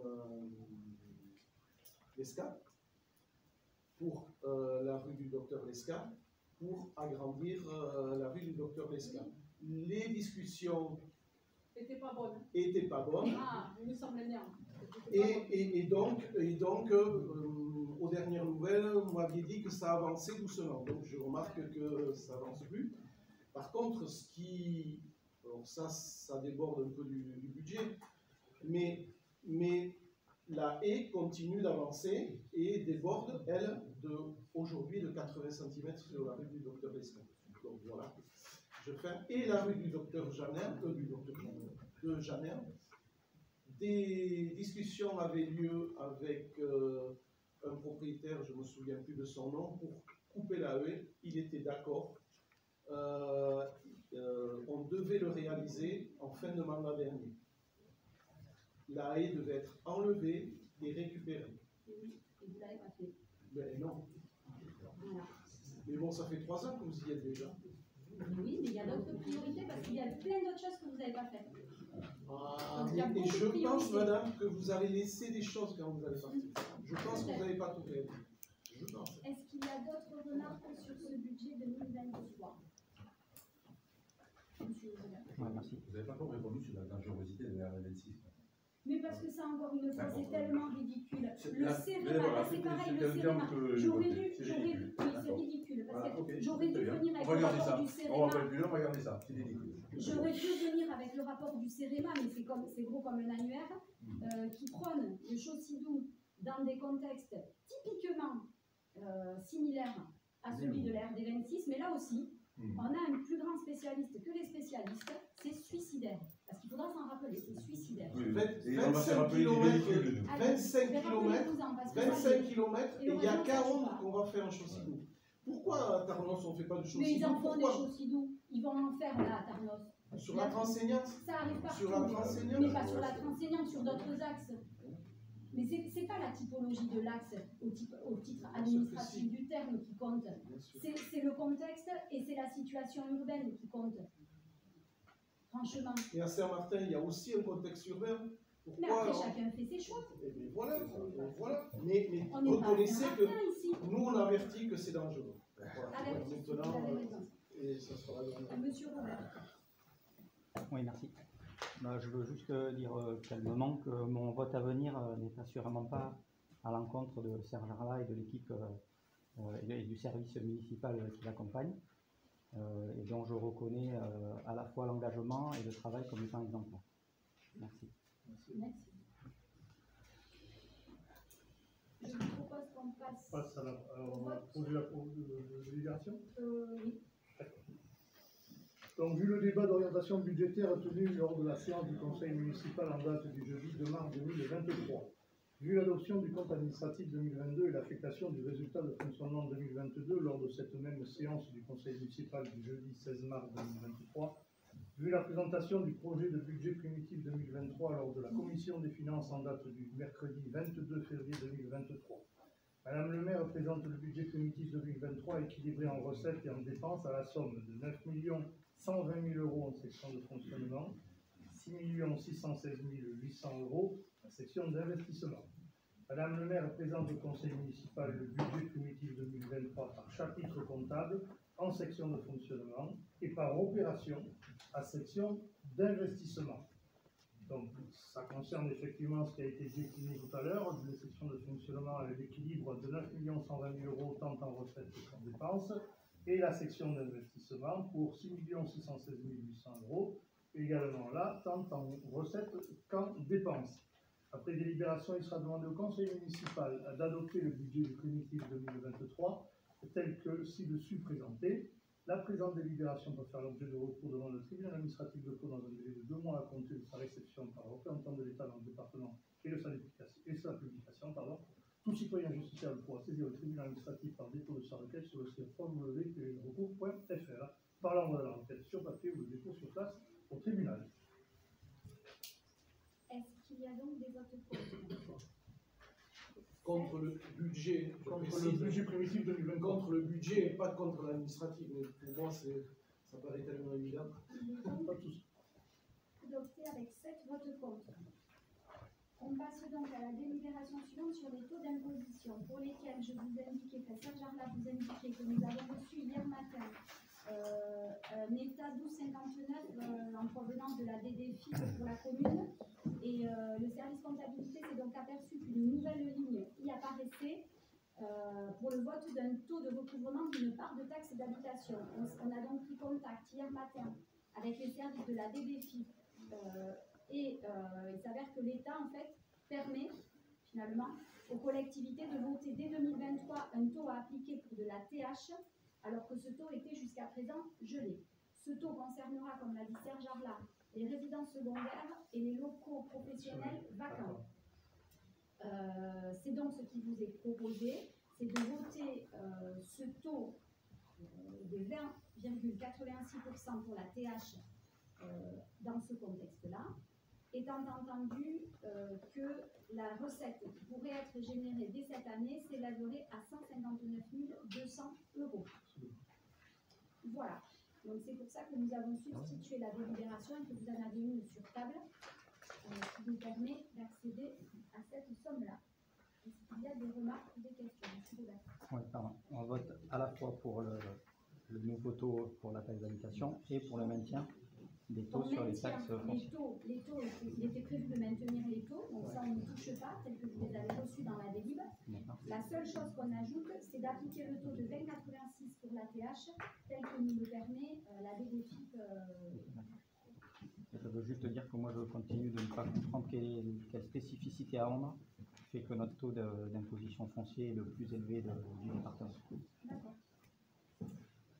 Qu'en est-il de l'orientation qui a été prise d'augmenter dans le futur les prix de, je crois, 3 fois 5%, puis après vous aviez dit non, ça sera one shot, on reste plutôt là-dessus? Je crois que l'étude prospective qui avait été faite par Stratégie Locale nous avait effectivement encouragé sur cela. Au jour d'aujourd'hui, en ayant une politique un petit peu stricte de gestion, tant en fonctionnement que d'investissement, l'augmentation que nous avons passée sur l'exercice 2022 pourrait être, parce que la vérité d'un jour n'est pas toujours celle de toujours, pourrait être la seule du mandat.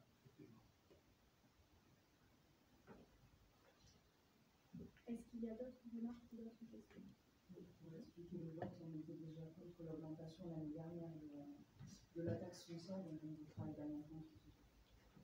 Bien, parce que c'est pour les résidences secondaires, donc après on nous dit qu'il faut bouger des gens. Je parle de la taxe foncière, je rebondis exactement sur le même argument. Alors, est-ce qu'il y a des votes contre? Je vais vous demander de le manifester. C'est l'argument. Tu ne l'as pas lu? Pardon. Alors, lis la délibération. Alors, le maire expose qu'en application des dispositions de l'article 1639A du Code général des impôts, les collectivités locales doivent voter les taux des impositions directes perçues à leur profit avant le 15 avril de chaque année ou le 30 avril l'année où intervient le renouvellement des conseillers municipaux. Vu le Code général des collectivités territoriales, notamment l'article L2121-29, vu le Code général des impôts, notamment l'article 1639A, considérant la nécessité de délibérer afin de faire connaître aux services fiscaux les décisions relatives au taux des impositions directes de la collectivité, après délibération, il sera demandé au conseil municipal de décider de maintenir pour l'exercice 2023 les taux d'imposition 2022, soit taxe foncière bâtie 53,58%, taxe foncière non bâtie 60,35%, et d'appliquer un taux de 20,86% sur la taxe d'habitation. La présente délibération peut faire l'objet de recours devant le tribunal administratif de Pau dans un délai de 2 mois, à compter de sa réception par le représentant de l'État dans le département et de sa publication. Tout citoyen justiciable pourra saisir le tribunal administratif par dépôt de sa requête sur le site www.telelocaux.fr par l'envoi de la requête sur papier ou le dépôt sur place au tribunal. Très bien. On va passer au vote formel. Est-ce qu'il y a des votes contre? 7. Je vous remercie.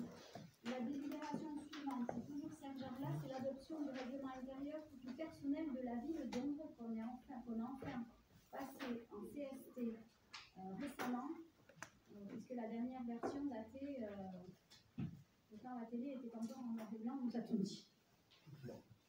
On a fait un toilettage. En tout cas, des toilettés, il fallait réglementairement qu'on fasse ce travail. Et il a été voté par les organisations syndicales. Il a été approuvé. Madame le maire expose au conseil municipal que passer chaque jour quelques heures ensemble suppose le respect d'un code de conduite. pour en permettre une conception évoluée dans le sens de l'exercice d'une responsabilité plutôt qu'une présence imposée. Le règlement intérieur qui s'appuie sur des dispositions réglementaires a pour ambition de définir de manière claire, précise et réfléchie un certain nombre de règles qui régiront les relations sociales au sein des services. Madame le maire précise que le règlement intérieur est destiné à organiser la vie et les conditions d'exécution du travail dans la collectivité. Le règlement intérieur est un document écrit qui fixe les dispositions générales relatives à l'organisation du travail, la discipline ainsi que les mesures d'application de la réglementation en matière de santé et de sécurité au travail dans la collectivité. Sa rédaction n'est pas obligatoire mais reste cependant recommandée, voire indispensable à la bonne gestion du personnel ainsi que celle de certains risques. Il est destiné à tous les agents de la ville de Londres, titulaires et non titulaires, pour les informer au mieux de leurs droits, notamment en matière de congés, de formation, mais aussi sur leurs obligations, leurs responsabilités et sur les consignes de sécurité à respecter. Conformément à la réglementation, le comité technique a été saisi le 5 décembre 2022 sur les dispositions générales et particulières de fonctionnement dans la collectivité et a émis un avis favorable sur la proposition de règlement intérieur de la ville d'Ondres. Aussi, Madame le maire propose l'adoption du règlement intérieur du personnel de la ville d'Ondres, vu le Code général des collectivités territoriales, vu les articles L212-4, L1321-1 à 6 du Code du travail, vu la loi numéro 83-634 du 13 juillet 1983, portant droits et obligations des fonctionnaires, vu la loi numéro 84-53 du 26 janvier 1984 modifiée, portant dispositions statutaires relatives à la fonction publique territoriale, vu le décret numéro 88-145 du 15 février 1988, relatif aux agents non titulaires de la fonction publique territoriale, vu l'avis favorable du comité technique réuni le 5 décembre 2022, considérant la nécessité d'adopter un règlement intérieur pour le personnel de la ville d'Ondres, après délibération, il sera demandé au conseil municipal de décider sur la base du document joint en annexe. Le règlement intérieur du personnel de la ville d'Ondres est approuvé à compter du 1er avril 2023. Madame le maire est chargée de prendre toutes les mesures nécessaires en vue de l'exécution de la présente délibération et que la présente délibération peut faire l'objet de recours devant le tribunal administratif de Pau dans un délai de 2 mois à compter de sa réception par le représentant de l'État dans le département et de sa publication. Tout citoyen justiciable pourra saisir le tribunal administratif par dépôt de sa requête sur le site www.telecours.fr, par l'envoi de la requête sur papier ou le dépôt sur place au tribunal. Donc c'est une délibération qui vient finalement clôturer un travail qui a été fait avec les organisations syndicales et les représentants du personnel dans le cadre des IRP, des instances représentatives du personnel. Ça a été un vrai travail collaboratif, ça on peut le noter effectivement avec les partenaires sociaux, quels qu'ils soient, qui ont réellement abondé dans la démarche. Est-ce que vous avez des remarques, des questions par rapport Madame Mercier? Déjà, c'est pour savoir, même si le règlement précédent est apparemment ancien, qu'est-ce qui n'allait pas dans le précédent et qui justifie aujourd'hui un règlement aussi détaillé et reprenant finalement beaucoup de parties des textes de loi d'accueil. Disons qu'il y avait un certain nombre de choses qui n'étaient pas prévues et sur lesquelles des cas ont été relevés. Et effectivement, le dénominateur du Covid a été un vrai exemple où on a permis d'abonder, de trouver éventuellement des solutions pour que soient mises en place des mesures, notamment, et ça me vient comme ça, sur le télétravail, des choses qui étaient effectivement, et ça ne responsabilise personne, mais qui n'étaient pas dans l'optique éventuellement de ce qu'il pouvait se trouver. Donc nous l'avons fait abonder et partager avec les partenaires sociaux, et un certain nombre de mesures dont j'ai plus le détail, mais c'était un vrai toilettage qui nous a pris un certain nombre de temps et qui a correspondu à l'ensemble des gens qui ont participé à ce travail. Sur le contenu, de toute façon, il s'agit là d'un modèle. Le cadre est prévu notamment par le CDG et on s'est appuyé sur les documents transmis par le CDG et les organisations syndicales sont allées voir ce qui avait été mis en œuvre sur d'autres collectivités et finalement le cadre est le même. Donc finalement le document, l'atterrissage est pour tout le même. Pour autant, on aura quelques questions si vous permettez. Page 4, sur le temps de travail, il est précisé que la durée annuelle dans la collectivité est fixée à 1565 heures. Il nous semblait, ou alors malgré tout, on avait passé une délibération pour que les agents de la commune passent à 1607 heures, la durée légale. Vous posez toutes vos questions, puis on va répondre après.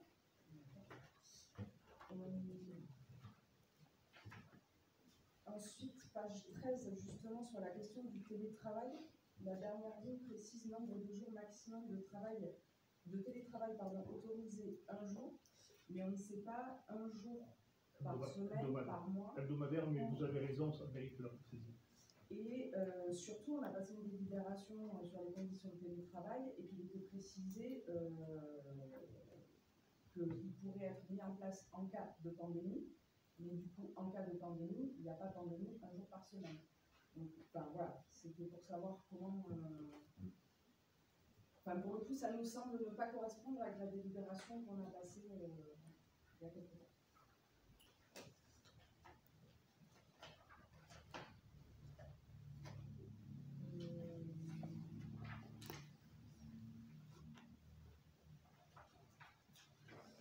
Ensuite, point qui nous a semblé important, en page 31, sur le signalement des actes de violence, de discrimination, de harcèlement et d'agissement sexiste, il est précisé des contacts référents donc parmi les agents pour les signalements. Et là, encore une fois, ça semble venir un peu en contradiction avec la délibération qu'on a passée disant que le CDG serait référent sur ces questions-là, pour permettre aussi une certaine confidentialité. Et donc là, il nous semble qu'il est difficile de flécher des agents référents au sein de la collectivité pour permettre un dialogue libre et en toute confidentialité, surtout sur des sujets aussi graves. Je pense qu'on a parlé...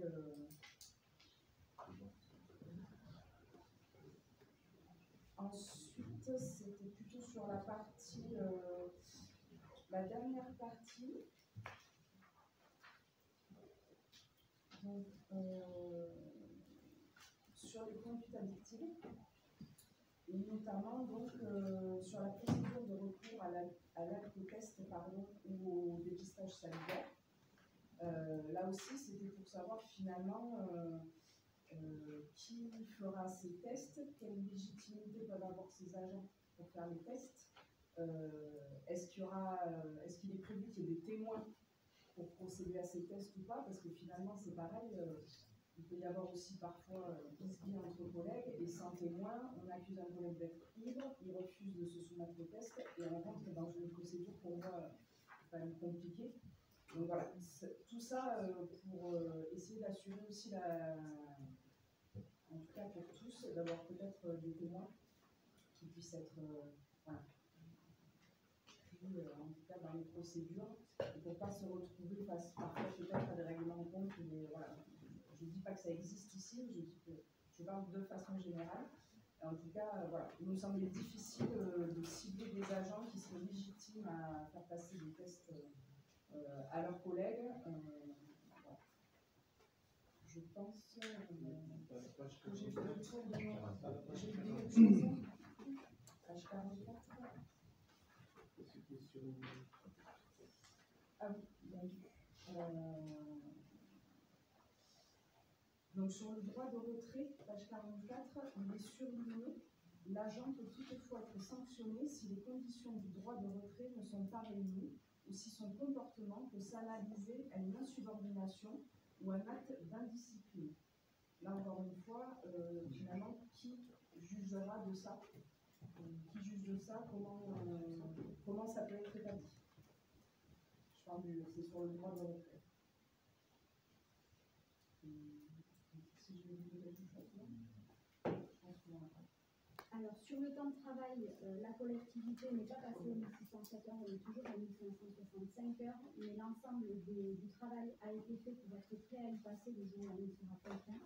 Donc, le dialogue avec les représentants du personnel a été mené et tout est prêt pour y passer le jour où on sera contraint. S'agissant du télétravail, évidemment, il est acté que les agents peuvent télétravailler un jour par semaine. Vous faites état de la pandémie, bien ça peut être tout autre chose, ça peut être un tsunami, on sait rien, ou un cyclone, la moitié d'ombre qui est rasée par un avion qui s'écroule. Bon, qu'est-ce que vous voulez que... Non, j'ai aucun problème avec ça. C'est juste que ça ne correspond pas. Nous, on a délibéré pour que le télétravail ne soit mis en place qu'en cas de pandémie. Et là, ça fait état des lieux d'un droit de télétravail 1 jour par semaine. Et du coup, on est complètement. Mais du coup, c'est contradictoire. Non, parce que c'est une ouverture possible au télétravail et c'est possible dans un règlement intérieur. Quand on nous a posé la question au conseil municipal lors de cette délibération, vous nous avez dit qu'il n'y aura que pour un cas de pandémie. Sauf pour les personnels administratifs, comme non, c'est pas prévu, ça c'est intérieur. uniquement le télétravail, c'est que pour les personnels administratifs, c'est pas pour les agents des espaces verts. Sur les signalements, évidemment, il y a des contacts qui sont indiqués là, mais il y a aussi des personnes du CDG qui peuvent être des personnes extérieures, et donc c'est toute la discussion qu'il y a eu avec les agents, mais qui trouvait important qu'il y ait aussi des relais sur place en cas d'urgence, parce qu'il y a des gens qui se sentiront plus à l'aise avec quelqu'un qu'ils ne connaissent pas, mais il y a aussi des agents qui ont fait remonter qu'ils souhaitaient pouvoir connaître la personne avec qui ils allaient échanger. On a fait intervenir d'ailleurs M. Bourredan, je crois que j'écorche son nom, Ismaël, c'est plus facile, qui nous était envoyé par le CDG, qui est référent sur ces thématiques-là, qui est intervenu dans tous les services de la collectivité pour faire état de son parcours et de conduite à tenir en cas de suspicion chez un collègue de difficultés, de mise en danger, d'addiction, etc.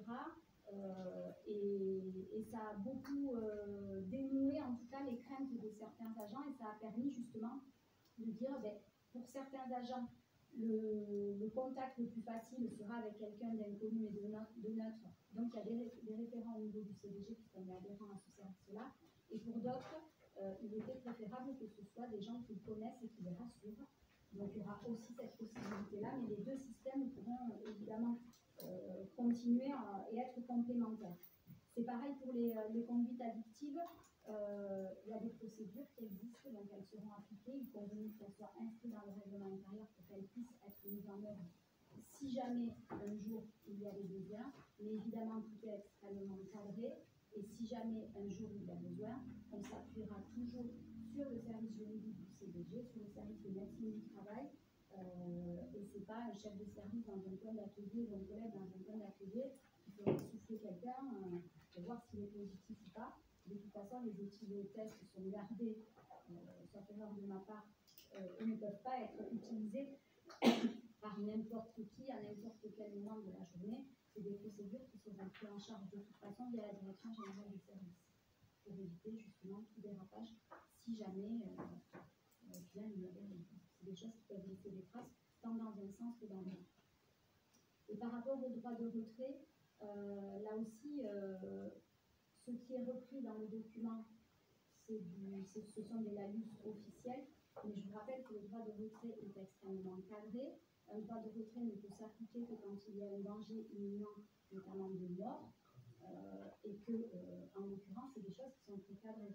Il ne s'agit pas, évidemment, de dire à un agent qui n'aurait pas envie de faire une tâche, de dire j'exerce le droit de retrait. On n'en est pas là. Mais ça, c'est des choses très cadrées. Il n'y a pas besoin de notre règlement pour ça. C'est des choses qui étaient déjà cadrées par la loi, même sans le règlement. Je vais vous donner un exemple sur ce qui se passe ici à Pouillon. Je ne sais pas s'ils ont voté ou pas un règlement intérieur à Pouillon, mais quoi qu'il en soit, le droit de retrait s'applique quand même, qu'il y ait ou pas un règlement intérieur qui soit voté. Et c'est bien le cadre juridique légal et classique qui s'applique. Et vous avez vu que malheureusement, les agents, même dans des situations jugées comme étant très difficiles et très délétères, n'ont pas été entendus dans l'exercice de leur droit de retrait. Donc c'est vraiment quelque chose qui est très lourd. Donc à chaque fois, on s'appuie de toute façon, nous, sur les services de l'État et sur les services du CDG quand il y a des procédures particulières à mettre en œuvre, parce qu'au niveau de la collectivité, on n'a pas de service juridique de toute façon. On n'est pas prévu comme un. Est-ce qu'il y a d'autres questions sur ce document? Est-ce qu'il y a des votes contre? Des abstentions? Il est donc voté à l'unanimité. L'avant-dernière délibération concerne la création de 2 emplois non permanents. Donc c'est les ATPM pour l'été et c'est Serge Arla pour le service police municipale. Madame le maire expose au conseil municipal que l'article L332-23 deuxième alinéa du Code général de la fonction publique autorise le recrutement sur des emplois non permanents d'agents contractuels pour un accroissement saisonnier d'activité pour une durée maximale de 6 mois sur une période consécutive de 12 mois, renouvellement compris. Madame le maire expose également au conseil municipal qu'il est nécessaire de prévoir la création de 2 emplois temporaires à temps complet d'adjoints techniques territoriaux catégorie C en raison d'un accroissement saisonnier d'activité au sein de la police municipale de la commune pendant la saison estivale 2023. Aussi, Madame le maire propose la création de 2 postes saisonniers d'assistants temporaires de police municipale, ATPN, sur le grade d'adjoint technique territoriaux de catégorie C, à temps complet 35 heures hebdomadaires, du 26 juin au 3 septembre 2023 inclus. Ces agents compléteront l'effectif de la police municipale et auront pour mission l'aiguillage des campeurs et camping-cars vers les sites d'hébergement autorisés, la surveillance de la voie publique, des bâtiments communaux et l'îlotage. L'assistance également du temporaire des agents de la police municipale d'Ombre. Ils seront rémunérés sur l'échelon 1 de l'échelle C1 sur la base de l'indice majoré 353 sur le grade d'adjoint technique territorial du cadre d'emploi des adjoints techniques territoriaux. Vu l'ordonnance numéro 2021-1574 du 24 novembre 2021 portant partie législative du Code général de la fonction publique. Vu le Code général de la fonction publique, notamment l'article L332-23 deuxième alinéa, vu le décret numéro 88-145 du 15 février 1988 relatif aux agents contractuels de la fonction publique territoriale, il appartient donc au conseil municipal de fixer l'effectif des emplois nécessaires au fonctionnement des services. Considérant la nécessité de renforcer le service de la police municipale pour la saison estivale 2023, après délibération, il sera demandé au conseil municipal la création de 2 postes saisonniers d'assistants temporaires de police municipale ATPN sur le grade d'adjoint technique territoriaux de catégorie C à temps complet 35 heures hebdomadaires du 26 juillet au 3 septembre 2023 inclus et le valide. Charge Madame le maire du contrôle et du suivi de cette convention et enfin que la présente délibération peut faire l'objet de recours devant le tribunal administratif de Pau dans un délai de 2 mois à compter de sa réception par le représentant de l'État dans le département et de sa publication. Tout citoyen justiciable pourra saisir le tribunal administratif par dépôt de sa requête sur le site www.telegroupure.fr par l'envoi de la requête sur papier ou le dépôt sur place tribunal. Merci. Il y a des questions. Des votes contre? Des abstentions? Adopté donc à l'unanimité. Et le dernier point à l'ordre du jour, c'est donc une motion s'opposant à la réforme des retraites dans un contexte un peu particulier et une journée bien morose, vu ce qui nous est tombé cette fin de journée, et avec malheureusement, je le pressens, des prises de position à venir qui risquent de se radicaliser. C'est bien dommage. Il faudra qu'on y soit vigilant. Jérôme Noble. Alors, donc depuis le 10 janvier 2023, la Première ministre, Mme Elisabeth Borne, a engagé son gouvernement dans une réforme des retraites qui aura pour conséquence le report de l'âge légal de départ à la retraite à 64 ans et l'augmentation de la durée de cotisation à 43 annuités. Cette réforme est profondément injuste et va contribuer à accroître fortement les inégalités. Tout d'abord, les inégalités entre les classes sociales se seront renforcées puisque l'espérance de vie étant directement corrélée au niveau de vie. Cette réforme toucherait plus fortement les personnes les plus pauvres et réalisant les métiers les plus précaires. En effet, 13 ans de vie séparent les hommes les plus pauvres, des plus riches, et 25% d'entre eux décèdent avant d'atteindre l'âge de 62 ans. Reculer l'âge de départ en retraite revient donc à tout bonnement à priver un nombre croissant de personnes de ce temps de vie qui est pourtant un droit constitutionnel. De surcroît, l'espérance de vie en bonne santé s'élève actuellement à 65 ans pour les femmes et à 64 ans pour les hommes. Demain, cette réforme viendrait priver des personnes de temps de vie en bonne santé, transformant désormais la retraite en une période où les personnes sont tout simplement en incapacité de travailler. C'est faire fi du rôle central joué par les retraités dans notre société. Aujourd'hui, ils assurent un lien social essentiel et une solidarité fondamentale. D'abord entre les générations, tant envers leurs parents, puisque 49% des proches aidants sont eux-mêmes retraités, qu'envers leurs enfants, avec 7 enfants sur 10 qui sont gardés par leurs grands-parents. Les retraités représentent également une part importante des élus locaux, et notamment des élus des communes rurales, avec plus de la moitié des communes de moins de 1000 habitants, qui sont dirigées par des maires de plus de 60 ans. Ils occupent aussi une place prépondérante dans le tissu associatif. 37% des associations sont aujourd'hui présidées par une personne à la retraite ou un tiers des retraités est investi dans une association. Reculer l'âge de départ à la retraite viendra bousculer ces organisations et aura des conséquences directes sur ces questions essentielles de la solidarité. Cette réforme accentuerait également les inégalités entre les femmes et les hommes, déjà confrontés à des pensions de retraite inférieures de 40% à celles des hommes. Elles sont plus concernées par le temps partiel ou des carrières hachées, notamment du fait des activités de soins qu'elles exercent à titre gracieux auprès de leurs enfants. Venir allonger la durée de cotisation, c'est repousser d'autant le départ en retraite de ces femmes aux carrières incomplètes, bien au-delà des 64 ans. Cette réforme ne vient pas non plus résoudre le problème de l'emploi chez les seniors. Au contraire, elle allonge la durée de chômage et de précarité pour les seniors, alors que 44% des plus de 55 ans sont en inactivité, 67% chez les plus de 60 ans. Avec le décalage de 60 à 62 ans de l'âge de départ en retraite, ce sont déjà plus de 125 000 personnes supplémentaires qui ont bénéficié d'une pension d'invalidité entre 60 et 62 ans, et près de 80 000 personnes supplémentaires d'un minimum social. Cette réforme va précariser un peu plus ces publics, les obligeant à vivre avec des niveaux de vie très faibles de plus en plus longtemps. Elle impactera également les jeunes, pour lesquels les conditions d'entrée dans le monde du travail vont s'accentuer du fait de la non-libération des postes. En outre, elle va pénaliser les jeunes qui ont fait ou font des études pourtant essentielles pour assurer une pluralité des métiers au sein de la société, puisque, avec l'obligation de cotiser 43 ans, ils devront partir bien après 64 ans pour s'assurer d'une retraite à taux plein.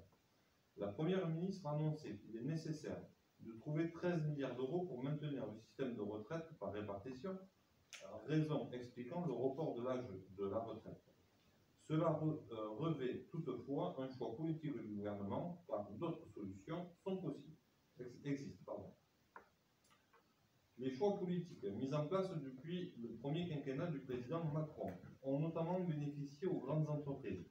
La baisse des impôts de production, cotisation sur la valeur ajoutée des entreprises, cotisation financière des entreprises, taxes foncières sur les propriétés bâties de leurs établissements industriels, cotisation économique et territoriale, représente un manque à gagner de 15 milliards d'euros depuis 2020.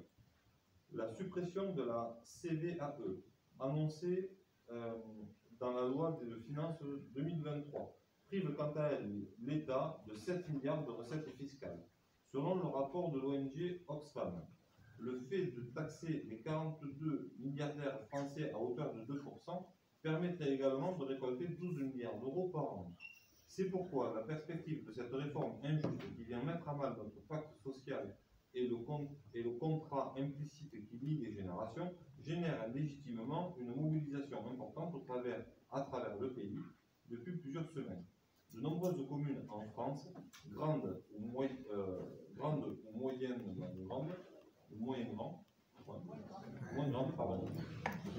excusez-moi. Ouais, les lunettes ne sont pas loin. Ont vu défiler plusieurs milliers et parfois plusieurs millions de personnes dans les rues. Face à cette mobilisation, le gouvernement fait pourtant la sourde oreille et le choix d'un débat parlementaire accéléré en ayant recours à l'article 47-1, considérant cette réforme comme faisant partie de la loi de financement de la sécurité sociale et permettant d'imposer un cadre contraint, très rapide, ne permettant pas le débat démocratique. Ainsi, à l'instance de vote à l'issue d'un délai de 50 jours, cette réforme pourra se mettre en place par simple ordonnance, permettant ainsi de ne pas passer le contrôle du Conseil constitutionnel. Au regard de l'importance majeure que revêt ce sujet de société qui affecte chacune et chacun d'entre nous sur le temps long et pour toutes les raisons évoquées ci-dessous, on vous propose donc de voter cette motion. Une motion qui nous tenait à cœur, surtout vu la journée qu'on vient de passer, je le disais, il y aurait beaucoup à dire sur cette réforme, encore plus de raisons que celles qui ont été détaillées, puisque c'est un texte évidemment qui circule et qu'on a repris et qui reprend la majeure partie des éléments contre lesquels on est en droit de s'insurger collectivement. Il n'est pas fait état, par exemple, des soi-disant 1200 € de pension minimum qui sont un leurre, puisque évidemment ça ne concernera que les personnes qui auront atteint les 43 années de cotisation. Bref, l'heure sur l'heure, mais le gouvernement a l'air d'avoir très envie de passer quand même. Est-ce qu'il y a des remarques sur cette... Monsieur Robert? Oui, merci. Je voudrais dire d'abord que je suis évidemment opposé à cette réforme des retraites qui n'a selon moi aucune justification économique, mais je vais quand même voter contre cette motion parce que, je l'ai déjà dit la dernière fois, mais pour moi les actions symboliques ne servent à rien. Et je vais reprendre les propos rapidement de Frédéric Lordon, dont certains ici parlent leur affinité politique, enfin à qui ça parlera pour certains, pardon. Il a repris récemment la liste des mensonges du président Macron au sujet de ces réformes des retraites, en montrant donc l'énormité des mensonges les uns après les autres. Vous en avez cité un, mais la liste est longue. Il a poursuivi en disant que du coup, en fait, nous avons affaire à un forcené pour qui les mots n'auront aucune importance. Et il a terminé en disant qu'un forcené, ça ne se convainc plus avec des mots, ça se déloge.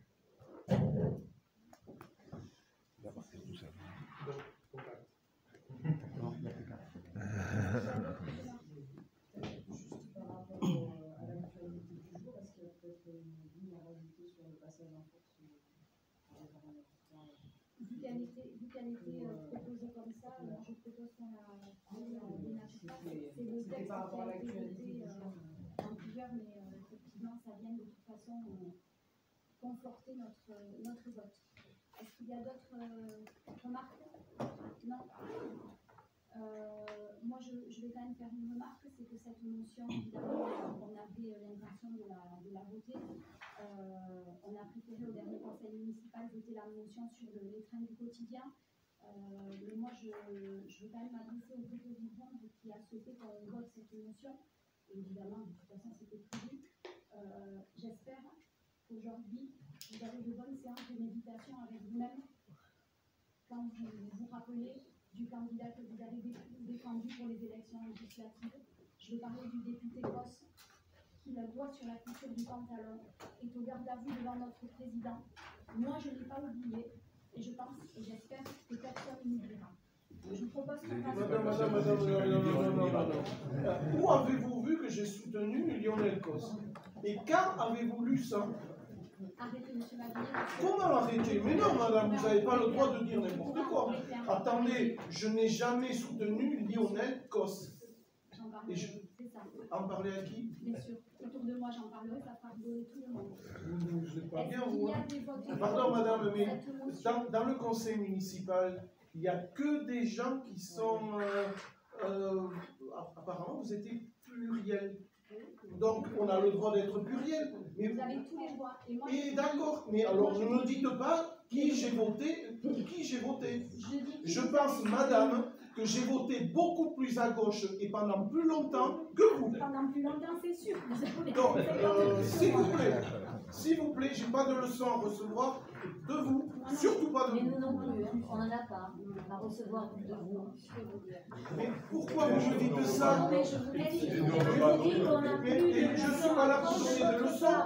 Il y en a ras-le-bol de vos leçons de morale. Mais quand j'ai fait une leçon de morale? Depuis que le conseil municipal a commencé, vous n'arrêtez pas. Vous n'arrêtez pas. L'école, à Tarnos, une population de 12 000 personnes. Il y a 6 écoles. Et vous nous enquiquinez parce qu'on va faire une deuxième école. Non, avec une population qui va passer de 5 000 personnes à 8 000 personnes. Il y en a ras-le-bol.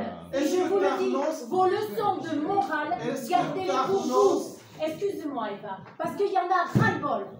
Et vos leçons de morale, gardez-les pour vous. Quand vous aurez fait autant que ce qu'on aura fait quand on aura terminé dans 3 ans, on verra. Non, il y en a marre. Il y en a marre. C'est tout. à ce moment-là, pourquoi on vient en commission et pourquoi on vient en conseil municipal? Si à un moment on ne peut pas notre avis. Mais c'est pas ça que je mets en cause, monsieur Caillot. C'est pas ça que je mets en cause.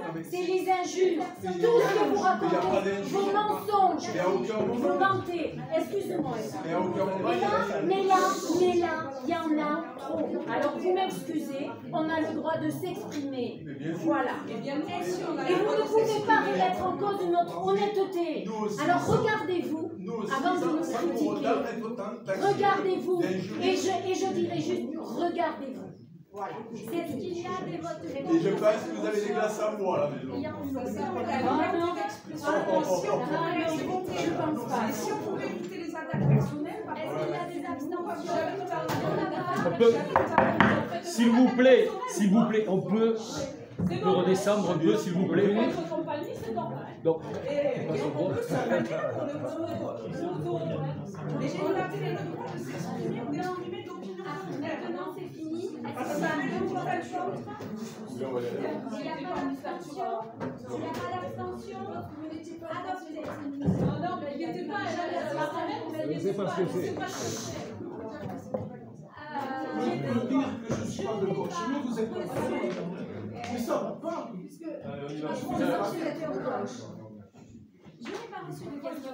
Madame le maire, vous souhaiterez faire une déclaration.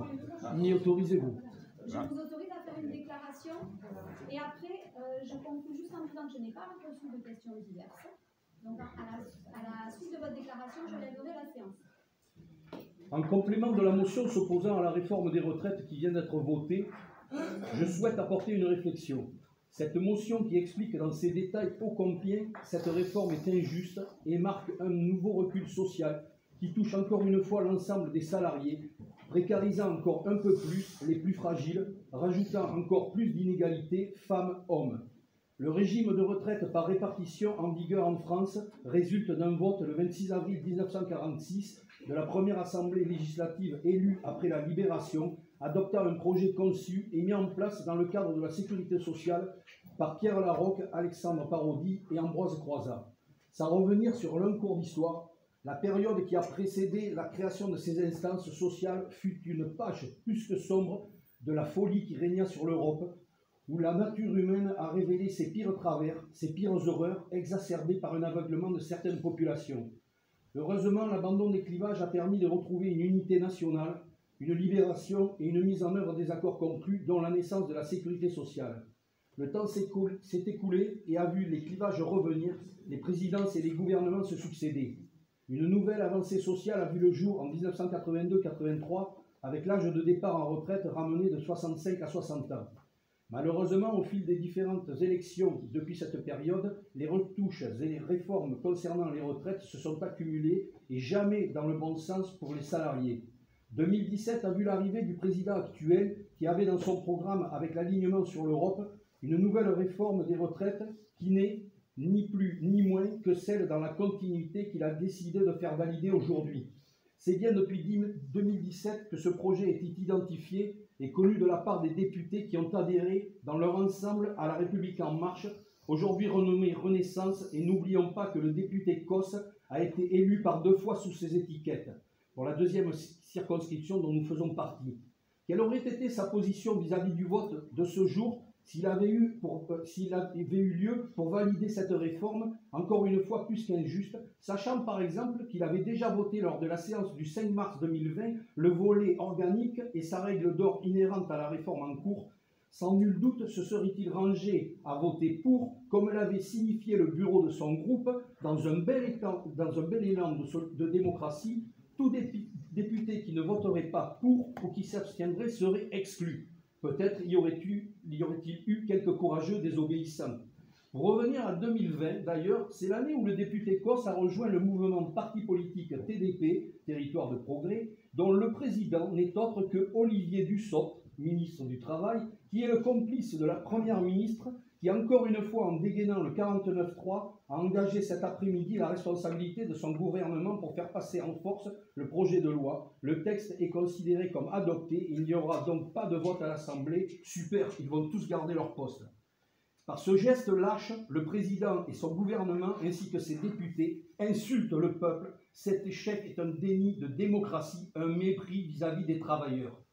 Alors je me pose une question. Comment peut-on soutenir ouvertement la candidature du député Cos à sa réélection en juin 2022, se féliciter de sa réélection au soir du deuxième tour des législatives, soutenir son adhésion à une telle politique et, dans un autre temps, voter pour une motion contre la réforme lors de ce conseil municipal, se joindre au cortège de manifestants qui ont défilé à de nombreuses reprises ces dernières semaines dans les rues contre la dite réforme. Il y a là, à mon sens, un sacré paradoxe. Je n'ai jamais soutenu Lionel. Je n'ai nommé personne. Je vous remercie. Et en l'absence de questions diverses, donc la séance est levée. Je vous rappelle juste que demain il y a le concert de Beauvin-Cers. Ce n'est pas encore tout à fait complet, il reste quelques places, mais pas beaucoup. Et dimanche, il y aura la cérémonie à 11h au Monument aux Morts pour la commémoration du cessez-le-feu. Je suis passé devant. Vous y êtes conviés à 11h et ensuite il y aura un apéritif à midi à la salle des Maïmanes. Bonne soirée.